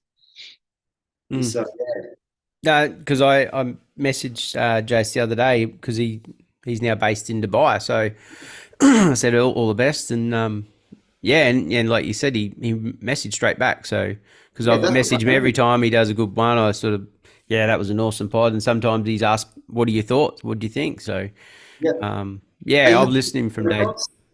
Hey? Are you into bikes or? Yeah. I pretty much, the minute he started, I think I come across, and that was sort of the start of COVID, when he started releasing some early stuff, and that's sort of listened since then, really. And I don't listen to every episode. Like, I'm into Supercross and motocross, but not all the Supercross stuff I listen to. Depends who he's got on, but he's got a wide range of people from different sports and jobs. So I listen to pretty much most of them, but not 100% all of them. But I think he's just a cool guy, and I think that's where I nearly found you, I think it might have been before that, or after that. Yeah, I seen him sharing your stuff, and I'm like, all right, you cleaned Yeah. his car. Yeah, well, it was actually funny with his car because I went a bit all out on Jace's car. I didn't tell him what I was doing. I kind of just took his car, and even to the point where he bent his tailgate, he put it into a tree or a pole or something. And yeah, I just went online and just, man, they're cheap as. I just found a new tailgate for it that had been taken off a car that obviously had a canopy put on it, and fitted a new tailgate to it as well. Just like I wasn't going to hand back an immaculate car with a trash rear end on it. It just looked shit. So he picked all that up, but he was super happy with it. And it was just after one of their big trips, so the car was an absolute mess. But Yeah, I mean, I remember that. avoiding doing that red dirt detailing stuff anymore. It's not. The problem with them is they take longer to clean your shop after you've done them. It trashes your shop, it trashes all your tools, it just trashes everything, that red dirt. And goes everywhere. But yeah, getting to work with him was that.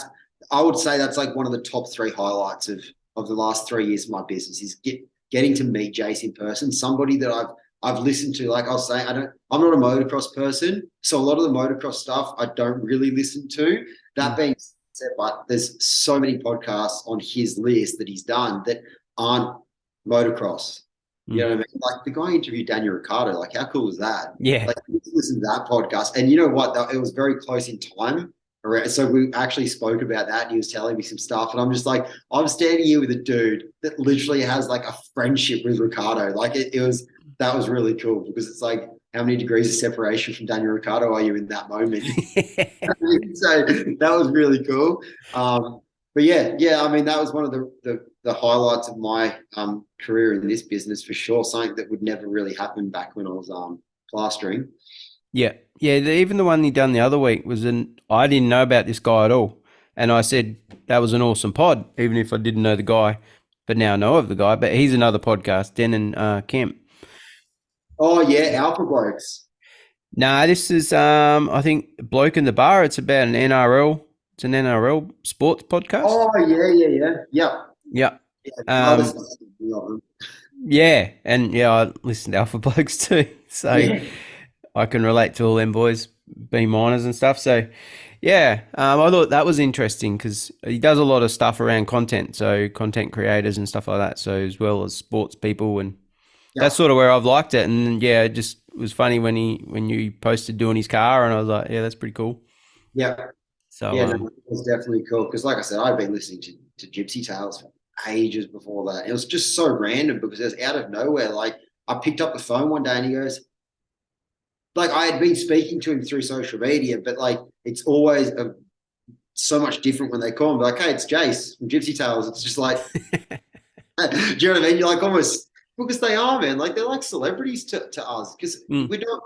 I mean, we're not sitting there watching movies and TV shows and whatnot like we used to. I mean, such a big part of life these days for a lot of people is I guess social media and podcasting. For me, not so much social media, but definitely podcasts. So somebody like that to me is like a movie star. You know what I mean, like the equivalent to, because they have such a big impact on your day-to-day life. You're listening to the content they're putting out there. I guess you have more of a connection with someone like that than you do to a movie star that you used to see maybe at one movie every 12 months that they would release back in the day. So yeah, it's really cool getting to actually have a conversation with someone like that. a bit like here when we had guys from Chicago Auto Pros on, it was like, I was super nervous for that one. If anyone didn't notice, I was just like, this. Well, I said that to Joe over the weekend. I'm like, mate, I just want to drop in and pretend that I'm going to drive down to Sydney and just get a quote. He said that I can see. Like, I said, I just want to come there as a fanboy.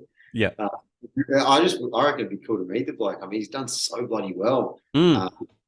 It's never I'm not going to be there, but it is what it is. Yeah. So did you see about your SEMA trip? Did you see anyone that you knew over there? I went. Well, the Patriot team was over there. That was really cool to see. Yeah. Like it was cool because I actually prepped all those cars for the show, and then months and months prior because they had to get over there. To get them over there, yeah. And, like seeing them once they were there, that was really cool to see. there was a lot of, I didn't get to meet anyone. I really wanted to meet TJ Hunt. Oh, He's yeah. been like, as far as YouTube goes, man, he's my favorite YouTuber, TJ would be. So I really wanted to meet him. Didn't get to. In hindsight, I regret not standing in the huge line. Just when I got to the line, it was so big. I'm not a line person, so I didn't stand in it. But I do regret it now because it's like one of those opportunities you might not get again. I saw Chip Foose in person. That was really cool. Again, I just stood there and watched him talk and meet people. I didn't stand in a line to meet him. But yeah, just going over there and just being part of that atmosphere, man. I'll be honest, I'm not a big fan of Vegas. Wasn't really my cup of tea. You been there before? No. Oh. When I go back to see the next time, mate, I'll be doing it drastically different. I'll tell you that much. Yeah. I stay at the wrong end of the strip. So I think I'll stay at the end of the strip where SEMA is. Much more direct route kind of thing. Like just stay out of the hustle and bustle. Just be there for the show. Kind of structured a little bit better. Go out for dinner. Go home. Sleep. I kind of got a little bit caught up in the Vegas lifestyle for a little bit there. I went out and had a couple of big nights and nights that turned into mornings and mornings that turned into nights. It was just, I kind of let the strip get the better of me a couple of times there. When essentially I was there for the show. But don't get me wrong, like I almost did the whole show. Like I think I did 3 or 4 days in the show. First day I did 22,000 steps. So like, if anyone ever says you won't see it in a day, you might not even see the whole show, they're not lying. You know, like the last day I was at SEMA, I was walking into areas that I hadn't even seen. So have you been? No. I've already looked at flights this year, but it possibly slightly might be out of the not happening, but who knows? Yeah. I mean, if you want some advice, I can give you some advice on where to go and where to stay and how to do it. To do it better, if you're just interested in the show, like I said, I got a bit caught up in the atmosphere. And I'm not a big partier anymore these days. It was when I was younger. It's not my strong suit anymore. And I'm such a sook with hangovers. And Vegas is not the place you want to be, licking your wounds. It's just not the right atmosphere for it. So I've been there, before, so I know what it's all about. But not for SEMA. So that's a good thing. If you've done Vegas, you've added that. You can just go focus on the show. I was trying to kind of kill two birds with one stone in a very short period of time. We're only there for 8 days, or 7 days. And that included 2 days of travel because we landed in LAX. And that's, for some reason, that was a much bigger drive than we anticipated. But that show was such an eye-opener, getting to see so much. And that's another thing, taking me back to PPF. It's got so far to come in Australia. So far, man. The stuff that I saw over there, people aren't even doing here. Like, it's not even heard of. Some of the people, like, obviously I said that I'm matte converting my my BMW at the moment, which is such a cool and still very new and unique thing, is to be satin converting with essentially what's a clear product, which is just making your paint color satin. So I think that's still a really cool thing. That's why I'm super excited to finish this one off. But some of the other PPFs, the colors they're coming out, which will be great to eliminate that issue with vinyl, because vinyl's not durable. It doesn't last. It doesn't like the UV, especially in Queensland. It doesn't like the sun here. I don't even know how I don't think it's warranted for very long on like horizontal surfaces, like bonnets and stuff. I don't know anything about vinyl. I'm not a vinyl wrapper. I just know that it's not overly durable in comparison. So color changing with PPF, like the colors that I saw over there that are coming, mate, when Millennium Jade or Midnight Purple 2 comes, I'll probably redo my S15. Like, I've just had it painted in the computer, but just for like a short-term promotional thing, I will probably do it, just because both those colors are dream colors that I'd love to have a car in. Probably Millennium Jade is like my favorite. It's like a GDR, like heritage color, so I'd love to do it. But even there's a company over there called Profilm I'd never heard of before, and they had these metallic films. They were clear metallic, so it was essentially like holding your color almost, but not. And then the metallic just overpowered whatever color car it went on anyway. So it was like these crazy purple and green metallics that was it was unreal. Like, I think that would look really cool in some scenarios on cars. And it's on the clear film? it's colored. It's hard to explain. So it's clear, but it's colored clear with a metallic in it. Yep. So essentially, although like you can still see your paint underneath it, because it changes the color, it changes the characteristics of your paint. If you put it on a solid white car, it's not a solid white car anymore. It's like a metallic purple car, like a really, really crazy metallic. So yeah, I don't know enough about those to speak much on it, because it was kind of on one bonnet in strips.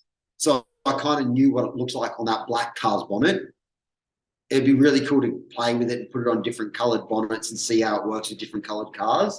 But that looked really cool. But yeah, just seeing where that PPF market's going in the future, yeah, that's really, really cool. So I think we've got so much to come in Australia, because, like I said, people say we're always 10 years behind. I wouldn't say that's too far from the truth, to be honest. I feel like we're up there sometimes. Was it a bucket list trip that you always wanted to do, or was it? 100%.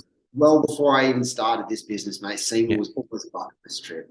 The one thing I did learn about SEMA, funnily enough, is I don't know if you or anyone else has it in their head that it's a car show. It's not. It is a trade event. Yep. There is every single bit of trade event. We kind of made the mistake in hindsight.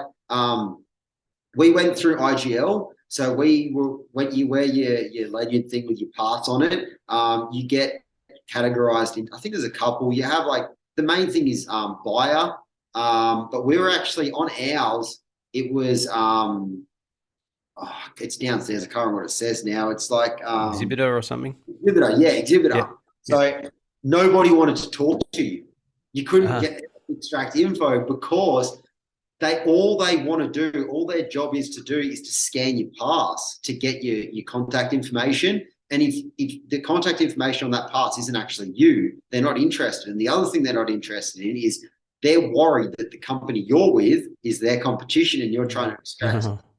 So like, we did speak to a few people and explain people, so we got information, but it did make it hard. Next time I go, I'll go as a buyer. Not to buy, but just so that I can get more info out of people without them being so like standoffish on who I am and what my intent is. Because that's what it felt like. It was like almost like everyone was like, had their walls up if they saw that badge. So yeah, I did learn that. It was more of it's definitely a trade show. Don't be mistaken. It is a trade show. If you want to go there and look and not touch or talk, it's a car show. But if you want to go there and get info, it is a trade show. Don't go as an exhibitor. I learned that lesson. Because you sign up. I think you sign up online, and you have to. Yeah, if you got to be a business, I think they check you out, make sure it's legit and stuff. So, yeah. A little bit more painful to do it that way, of course, and obviously that costs money to do it that way. Whereas we were lucky enough, IGL gave us passes to go. That was the downside to those free passes, but is that they were exhibitor passes. So next time I do it, I'll just spend the money and the time and get buyers passes and do it that way as a company. But yeah, so I don't know I don't think I'll go this year. I really, really want to go to Tokyo Auto Salon next January, and they're too close together, like November, February. So I'll probably skip this year, and then hopefully, if everything goes to plan, then I'll be able to make Tokyo. Japan is my biggest bucket list country. Like I've said before, like I love Jap cars. I'd love to see the culture and the car scene and stuff over there, and being able to go to Tokyo Auto Salon, bloody awesome. So yeah, that'll be the next thing to tick off. Yep. Are you into that? Are you into that side of cars with drifting as well? I know you. Yeah, I've always been interested. Like, probably as far as motorsport goes, drifting's the one that's always caught my attention the most. I've never put a car on track myself. Like, I can't do it. I haven't done it legally on a track. But I don't go out of my way to do it illegally. I also don't go out of the way to do it in a car that I've spent a lot of money and time on. My Sylvia is not like a pig. It's, I've spent time and money getting it perfect, open door respray, buying genuine parts direct from Nissan. Anything that's tarnished inside was replaced with genuine plastics from Nissan. Like, every little bit that aged, I've replaced. Essentially all I've got left now is one aircon vent that I friggin' broke.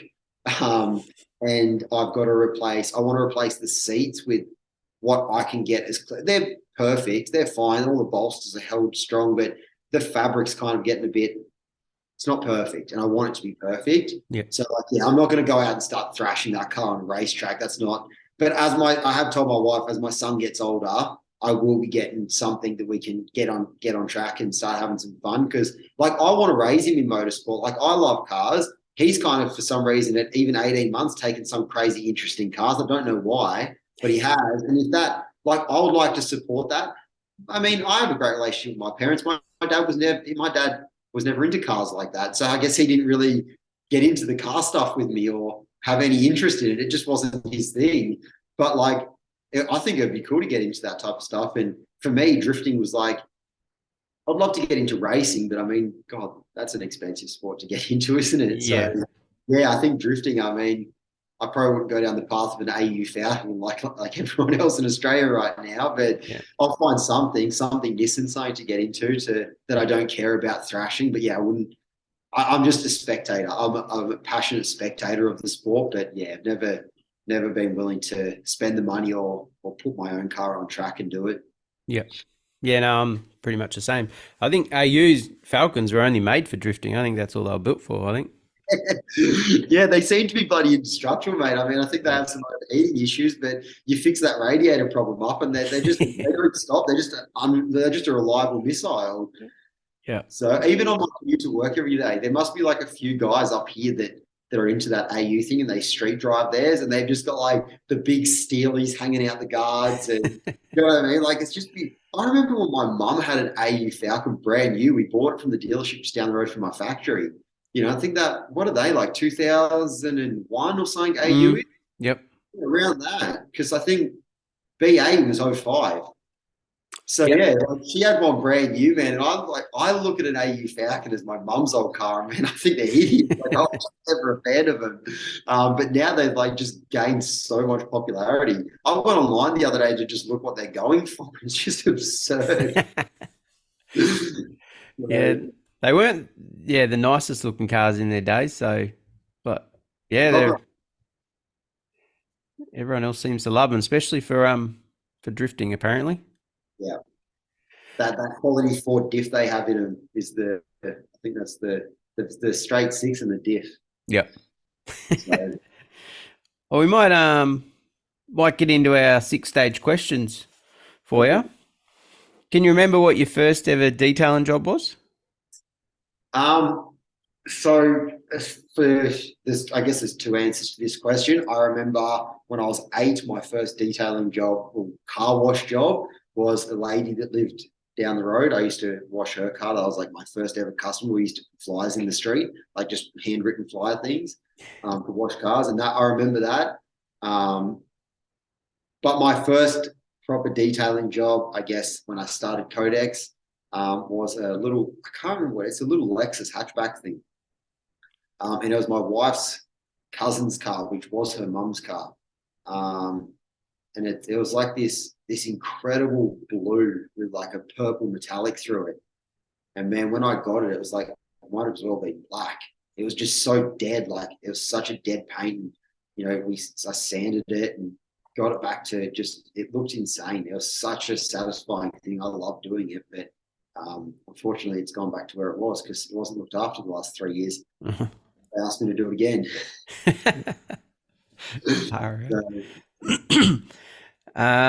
Favorite polisher? What do you run with up there? It will probably be the I'd say my forced rotation. I've got a Flex X, what are they, the XCE forced rotation machine. I love them. A lot of people don't like the forced rotation. I personally think they're the best. I can pretty much get almost anything done with it because, I mean, it's got the torque to get the job done. I don't have any drums. I'm just not a fan of DAs. Like, I use a DA. DAs are really good for super light polish. Like this brand new Mazda I've actually got in right now. I'll probably just DA that. You know, just a Pro Groups yellow kind of system with the DA and just get that done. That's great for that. But as far as correcting goes, I personally think forced rotation is great. Unless it's real bad, then you've got to get the rotary out. Like some guys out there just can hang off those things and love the rotary. And then I met guys on the weekend that they still finish with the rotary. You find a lot of painter panel beater background guys, they finish down with rotaries. This being said, but I've also met a lot of people that finish down with rotaries that have rotary swells in the finish. Yeah. It takes a really, really, really talented rotary user, I believe, to truly finish down with a rotary. It is definitely possible. I've seen people do it. Yep. But God, you've got to be good with a rotary. So I've just never really put that much time into learning that technique because I love, like I said, I love the forced rotation machine. I think it's great. Yep. Well, some of us back in the day, that's all we started with, rotary, especially when I was in the panel shops, that's all we had. And then the DAs come along and, sort of. But, I don't think I could ever finish out with a rotary because back in my day, I didn't really know too much how to finish out. So even now, I probably couldn't to the level So I think you see a lot now, people do rotary and then finish with DA. So yeah, definitely. I mean, like the rotary is just so quick to chop through shit sometimes. Do you know what I mean? You sometimes find yourself getting caught in that. You keep on trying like different systems, and if you just stopped and went, all right, I'm just going to get the rotary out, you'll just get it done. You know what I mean? Sometimes I'm like different pad combination with the forced rotation. You know, sometimes you've been like an hour of time just trying to find that. Had you just gone and got the rotary, chucked a wool pad on it, it would have just been done. You just would have had your cut finished. Then you can figure out your refining process later. I think I love the forced rotation. I think I need to start utilizing the rotary a lot more to start saving time. I kind of just always relied on the forced rotation when I know damn well that the rotary just gets the job done so much quicker. Yeah. No, talk about efficiency. Yeah. I think you might have mentioned something about it, Bushwrapz as well. Efficiency with PPF or detailing alone. As in? That you said you weren't very efficient as you could be. Oh, more so in the business. Yeah. Yeah, so definitely like in the business as far as like time management, because I mean, I had someone working for me in the shop for 2.5 years. He's no longer with me. We parted ways at the end of last year, which was kind of like, it was a little bit difficult transitioning back to being by myself from having someone here. But I mean, it was needed. He didn't have his head in the game anymore. He didn't want to be here. He didn't want to do the job anymore. It's just, it happens. I mean, I said to him beginning to him, like, if there's anything I can do to help you get where you want to go, let me know. Because like I've been in that position. I was in a trade that I didn't want to be in. And to be honest, I stayed in it probably a few years longer than I should have. I wish I'd have started this business 6 years ago, not 3. But yeah, as for efficiency, I mean, back by myself again now. So managing emails, social media messages, filming content, doing the job, ordering the materials. Like, man, you can't be hard on yourself when you're not efficient, when you're wearing all those hats. Like, it's a lot to do. And I mean, like, look what you're doing, man. You're running a whole separate job. Like, you of all people damn well know you've got so many things going on as well. Like, I'm kind of preaching to the choir here with so much shit on. But yeah, I mean, you just have to, like we learned, you just got to find somebody to take the reins on some of the stuff that isn't what you need to be doing on a day-to-day. Like, just give a bit away so that you can focus on what's important. But yeah, the efficiency side of things I do need to work on, because how can you be efficient if you're doing everything and you're forever chasing your tail? You just can't be. Yeah, no, I agree. Yep. We might have something coming up too in regards to about hiring people.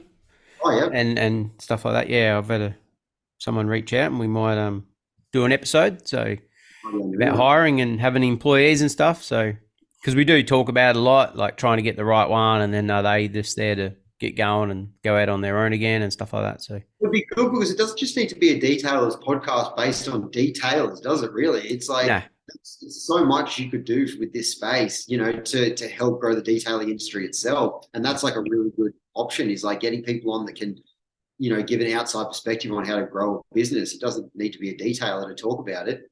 Yeah, it probably will be, but it's about, having that side of things as well. So yeah, if anyone's interested in trying to hire, and we'll hopefully sort of tick that box in a way and sort of hopefully help people out, because it is a bit of we've had people talk about it before.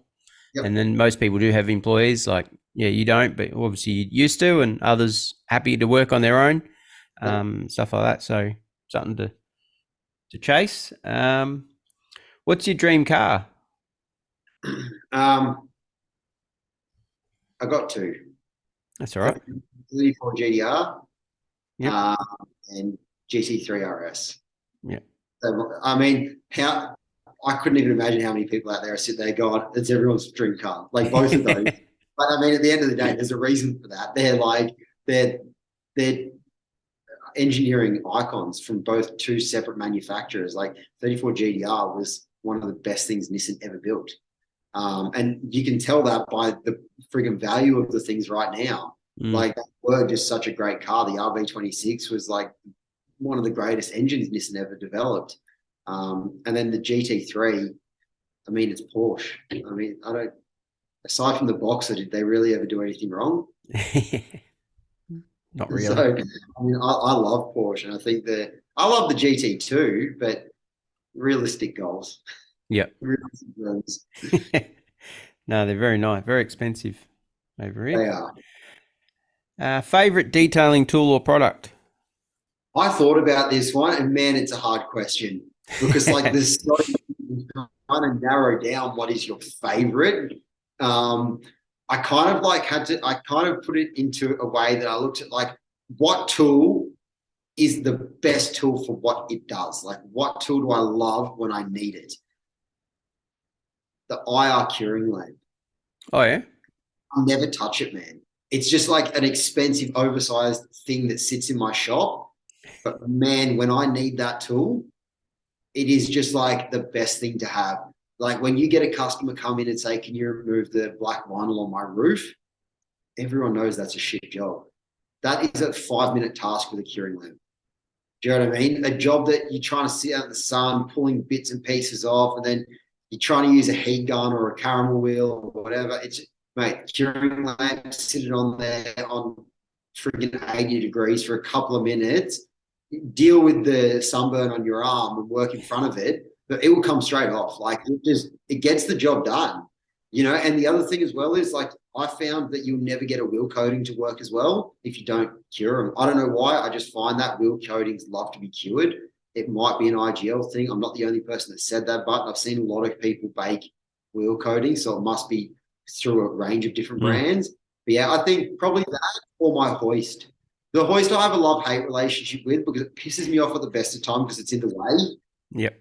It also, now I've been doing a lot of PPF, it's starting to develop a lot of corrosion around the outside because there's a lot of water. I don't like that part of it, but man, being able to paint correct the lower half of the car at standing height, like, I don't have a good back or shoulders from plastering. Like, they're both pretty trashed from doing that industry. Being able to correct a car from eye height at all times is invaluable to not just not just efficiency, but to my body. It really does help. So yeah, I would say the curing lamp would be like the one thing that I think is, I don't touch it, but when I do, it's like you can't put a value on that thing. And then, yeah, the most commonly used tool that I love would be the hoist. Yep. I've seen recently from a person I follow, he's using the curing lamps to, like, heat up water spotting and stuff, and then polish it, I think, and bug etchings on bars. So. Oh yeah, with water spotting's hard, isn't it? Because I don't know if you've ever seen it. It's actually happened to me a couple of times on Land Cruisers. You cut the shit out of it and get rid of it, and then it comes back. It's like the heat, it swells obviously when you heat it up and you're polishing, and that, like, obviously makes it not visible. And then as the panel goes down and you IPA it at the end, it just goes spotted again. So it's back. Yep. Yeah, using the heat to bring it out permanently to keep people to, I don't know. I've never looked into that method, but yeah, I've seen people doing that. I've never looked into why it does it or what it does, but I could see that it would be helpful to retaining that heat. Yep. It appears that's what's happening. I had it once on a bonnet I coated. And it was a car that I was trying to get done a bit quicker, which I never use curing lamps for coating because I actually think that it takes longer. because like IGL coatings is 2 hours between base and top. It actually takes me longer to run that curing lamp around a car than 2 hours, because you have to stop it every 15 minutes, move it, navigate it around the car, change the pitch of the friggin' arm, and it's just a pain in the ass. But on this one time, I think it was an insurance job, so there's like 3 panels that got coated, and it did bring out water spotting. After I coated it, the heat actually brought out, but then, yeah, I don't know, it disappeared the next day. So some paints are strange. Okay. Yep. Yeah, right. Biggest tip for any detailer starting out? Man, I wouldn't say I'm the person to give out tips or advice. I mean, there's so many guys that you've had on the show that have been in this industry for way, way longer than I have. Got so much more experience, but I mean, just do it because you love it. That's all I can really say. There's so many people out there that are just trying to be something. They think, that social media, you have to be like this influencer, or you have to do this. You have to just do what you love doing. Just make sure you're following a passion, and everything else will happen naturally. Like, it just will. Do you know what I mean? I never got into any of this I didn't know how long it would grow or how long it would take to get work or be busy or anything like that. I just did it because I loved it. And to think that it's only been 3 short years and this is literally my full-time job, and I support a family. My wife doesn't work. I pay a mortgage. I do all of that stuff. I have my cars, and that's all done with doing this job, which is crazy, because like 3 years ago, people are like, what are you doing? Like, don't leave a career that's paying you all this money to go wash cars. Like, that's absurd. And to be honest, now I look back, I guess it was pretty bold just jumping out of what I was doing and into this. But yeah, I think the only advice I could give would be and it's not advice on detailing or anything like that, because like I said, there's so many people out there that are so much more experienced in that than I am. But from like the business side of things and career point of view, just do what you love doing. If you just have to follow what you love doing. That's the most important thing. And I know sometimes it's not possible or it's not viable, but even if what you love doing is the thing that you do on the side, eventually the side hustle will take over if you truly love doing it. Like, you can come up with a million excuses not to do what you love doing, and to stick yourself into that position you're doing right now because you have to do it, or that's what's paying the bills. But at the end of the day, like, most people will probably come to a point where I did with my last career, where it was just enough was enough. Like, I just had to stop. So yeah, do what you love doing, and yeah, it'll work out eventually. You just have to do what you love. Yep. No, I agree with that one. And is your interests outside of detailing? Obviously I love cars, but like more recently, man, I just love being a dad, to be honest. I know it sounds a bit cheesy, but I love it. It's so cool. Like, it tests me. I'm not like, strangely enough, being someone that's in detailing and PPF, you need to be patient. I'm actually not. I'm not a patient person. I'm a pretty fiery person at the best of times. But like, and he definitely tests my patience. But man, I love it. I love like just seeing him grow and hanging out with him, and man, just laughing at the funny shit they do. That's probably my favorite thing. I love training. Like, I go to the gym. I like exercising. I kind of started really focusing on exercising when he was born, because I didn't want to be lazy. I mean, when I was plastering, obviously I stayed super fit, man, because I was just nonstop running. But now I'm pain correcting for 3 days, man. I'm sitting in an air-conditioned booth, just not breaking a sweat for 3 days. So, you know what I mean? You got to be super careful with what you eat and your lifestyle if you're doing that for work, because you're not like getting any physical exercise. You're not exerting yourself in any way. So yeah, when he was on the way, I kind of thought, all right, well, I'll get back into doing something. And man, I couldn't do life without exercise now. Like, I get up at like 3:30, 3:45 in the morning. I go to the gym. I go get a coffee. I come home, have breakfast, hang out with little fella for a bit, the missus, and then go to work. Do you know what I mean? Like, I don't like starting. I mean, this morning I didn't, because I was just broken after the weekend information that I took in. I needed a bit of a break this morning, but I can definitely feel the difference not doing that this morning. Like, it definitely doesn't set you up the same way for the day. So yeah, I mean, cars, family, and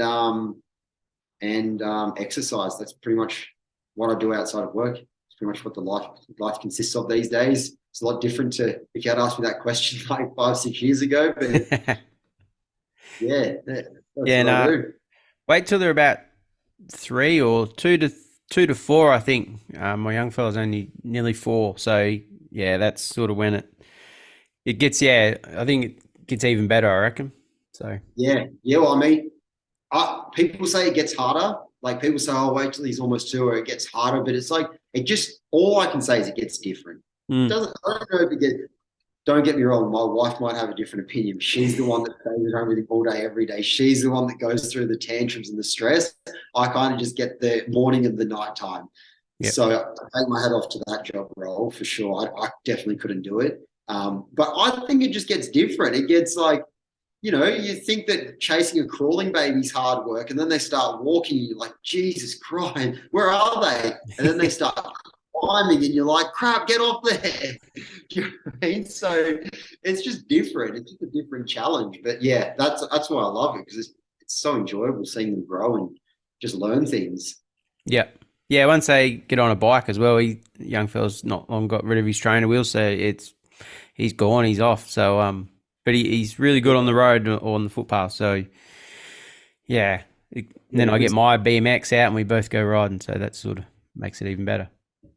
So well, I just got him a seat for the back of my mountain bike, so we go for rides with him sitting in the back of that. But he's just one of those restless kids that wants to. He's more focused on trying to get the seatbelt off whilst he's in that back seat, focusing on what's around him. He just wants to rip the seatbelt off. So yeah, no, it's good fun. So yeah. other than that, I don't really have much else. No, mate, that's awesome. I mean, No. thanks for having me on. Keep doing what you're doing. I take my head off to what you're doing. I absolutely love it. I think, like I was saying to you at the start, I mean, I've listened to so many podcasts. You kind of get that vibe sometimes with them that they're just not. It's probably not going to work, and chances are they stop doing the podcast. You go back there a few months later and they haven't posted another episode. But Mm. man, this is good. This is quality. The people you've had on. Like every time you have someone, oh man, I feel like I've got another person to follow and speak to, and it's just awesome. It's awesome getting to like your algorithm doesn't show you everyone on social media. It just Mm. doesn't. You don't ever know how many are out there, but you have another person on, and it just opens you up to a whole nother business, a whole nother way of doing things. And man, I think the days of people thinking that they can't share their secrets or their business knowledge or this or that, like being standoffish, it's so gone. It's so stupid. Like Mm. there is so many people out there. There's so much business. Do you know what I mean? Get along with the people that are in your industry, make friendships and business relationships. You have a better time. Mm. Don't hate the does what you do. You've got a common interest. And this is not like we're not all frigging accountants, man. We're detailers. This is a passion job. This is a love job. Like we should have something to talk about. Mm. It's not something that you should be not talking to fellow detailers, or I don't want to tell him how I do it because then he's going to have my secret. It's just, I reckon it's great to share knowledge and share how you do things. If anyone's ever got any questions to ask me, like I said, I'm not the most experienced in the world, but I'm always open to helping someone out if I can. Mm. No, that's what it's about. And yeah, obviously where you were on the weekend, a few other guys that had been here, so you sort of met them face to face after hearing them, and they all know each other, and it's sort of, yeah, it's going pretty well. So Yeah, yeah, no, and I think your podcast has definitely brought a lot of people together, which is unreal. I mean, if nothing else comes of it, mate, bringing the industry together, you're already succeeding in that aspect, because that's what you see. that was the intent, bring everyone together, and everyone's messages each other and talks, and yeah, it's good. And I posted that photo. I had some shirts done up, and then everyone's hounding me for shirts now. So yeah, that wasn't the plan, but I was sort of getting them for my road trip coming up. So, but I'll do some more. I'll get some more made up because people actually want it. I'm like, this is crazy. Who wants to? No, yeah, no, mate, for sure. People love merch, but yeah. Yeah, So I'm not saying no to it. So I've just got a small run, and then I'll get some more done, and yeah, I can post them out. So yeah. yeah, but that was a thing I meant to say earlier. Yeah, because people are like, I want one now, and I'm like, yeah, I'll get you one soon. once I do the new order, I'll get some more because I only ordered like 10. So Man, I got hit up by Joe on the weekend. He's like, I want one of your Codex shirts. I'm like, what do you want a Codex shirt? And he goes, man, I want to have detailer shirts that I like. And I was like, I've never been asked for a Codex shirt. But anyway, I'll get one done up for you. You want it? I got a couple made for SEMA. So it's just like the O is like the American flag. It says SEMA 22. Oh yeah. So yeah, I have to send a couple of them down to him. I've never been asked for it. I don't even have to get some made. So I have to make some. So it's not that hard. It's not a big deal to do. Yeah. No, definitely. Definitely get the shirts done because yeah, I mean you're creating a brand that everyone's keen to support. So yeah, and I just posted them up because I want to take them up to Sydney. So. And then, I was just like, oh, wow. And then, a few followers would always message me and say thanks. I was like, where's your merch? Send me one. I'm like, really? What do you want this shit for? So, but yeah, no, it's cool. So, all right. We better go and do some work. Oh, yep. I guess so.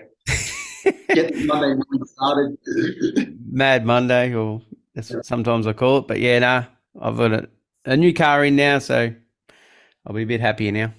We've both got new cars to go crack on with. So yeah. Get it done. Not sounding fussy or anything, but that's sort of after what I've dealt with on the weekend, this is sort of a breath of fresh air. Mate, I feel the same after what I've gone through this weekend. I think putting my headphones on and polishing the car will be a walk in the park. Yeah. Give my brain a rest. Awesome. All right, we'll wrap it up, and thanks, Nath, for your time. It's good. Cheers, mate. Appreciate what you're doing. Nah, awesome. And thanks everyone else for the support out there, and like and share it and send it around to all your other detailer mates and get the word out there. So a bit happening coming forward. So Sydney's not far away, and then a few visits around Melbourne the day after as well. So I got a bit going on. I got hitting the road hopefully, or will be. So good. All right. Thank you, and we'll talk soon. That was another episode of the Detailing Down Under podcast. Subscribe now for everything auto detailing in Australia.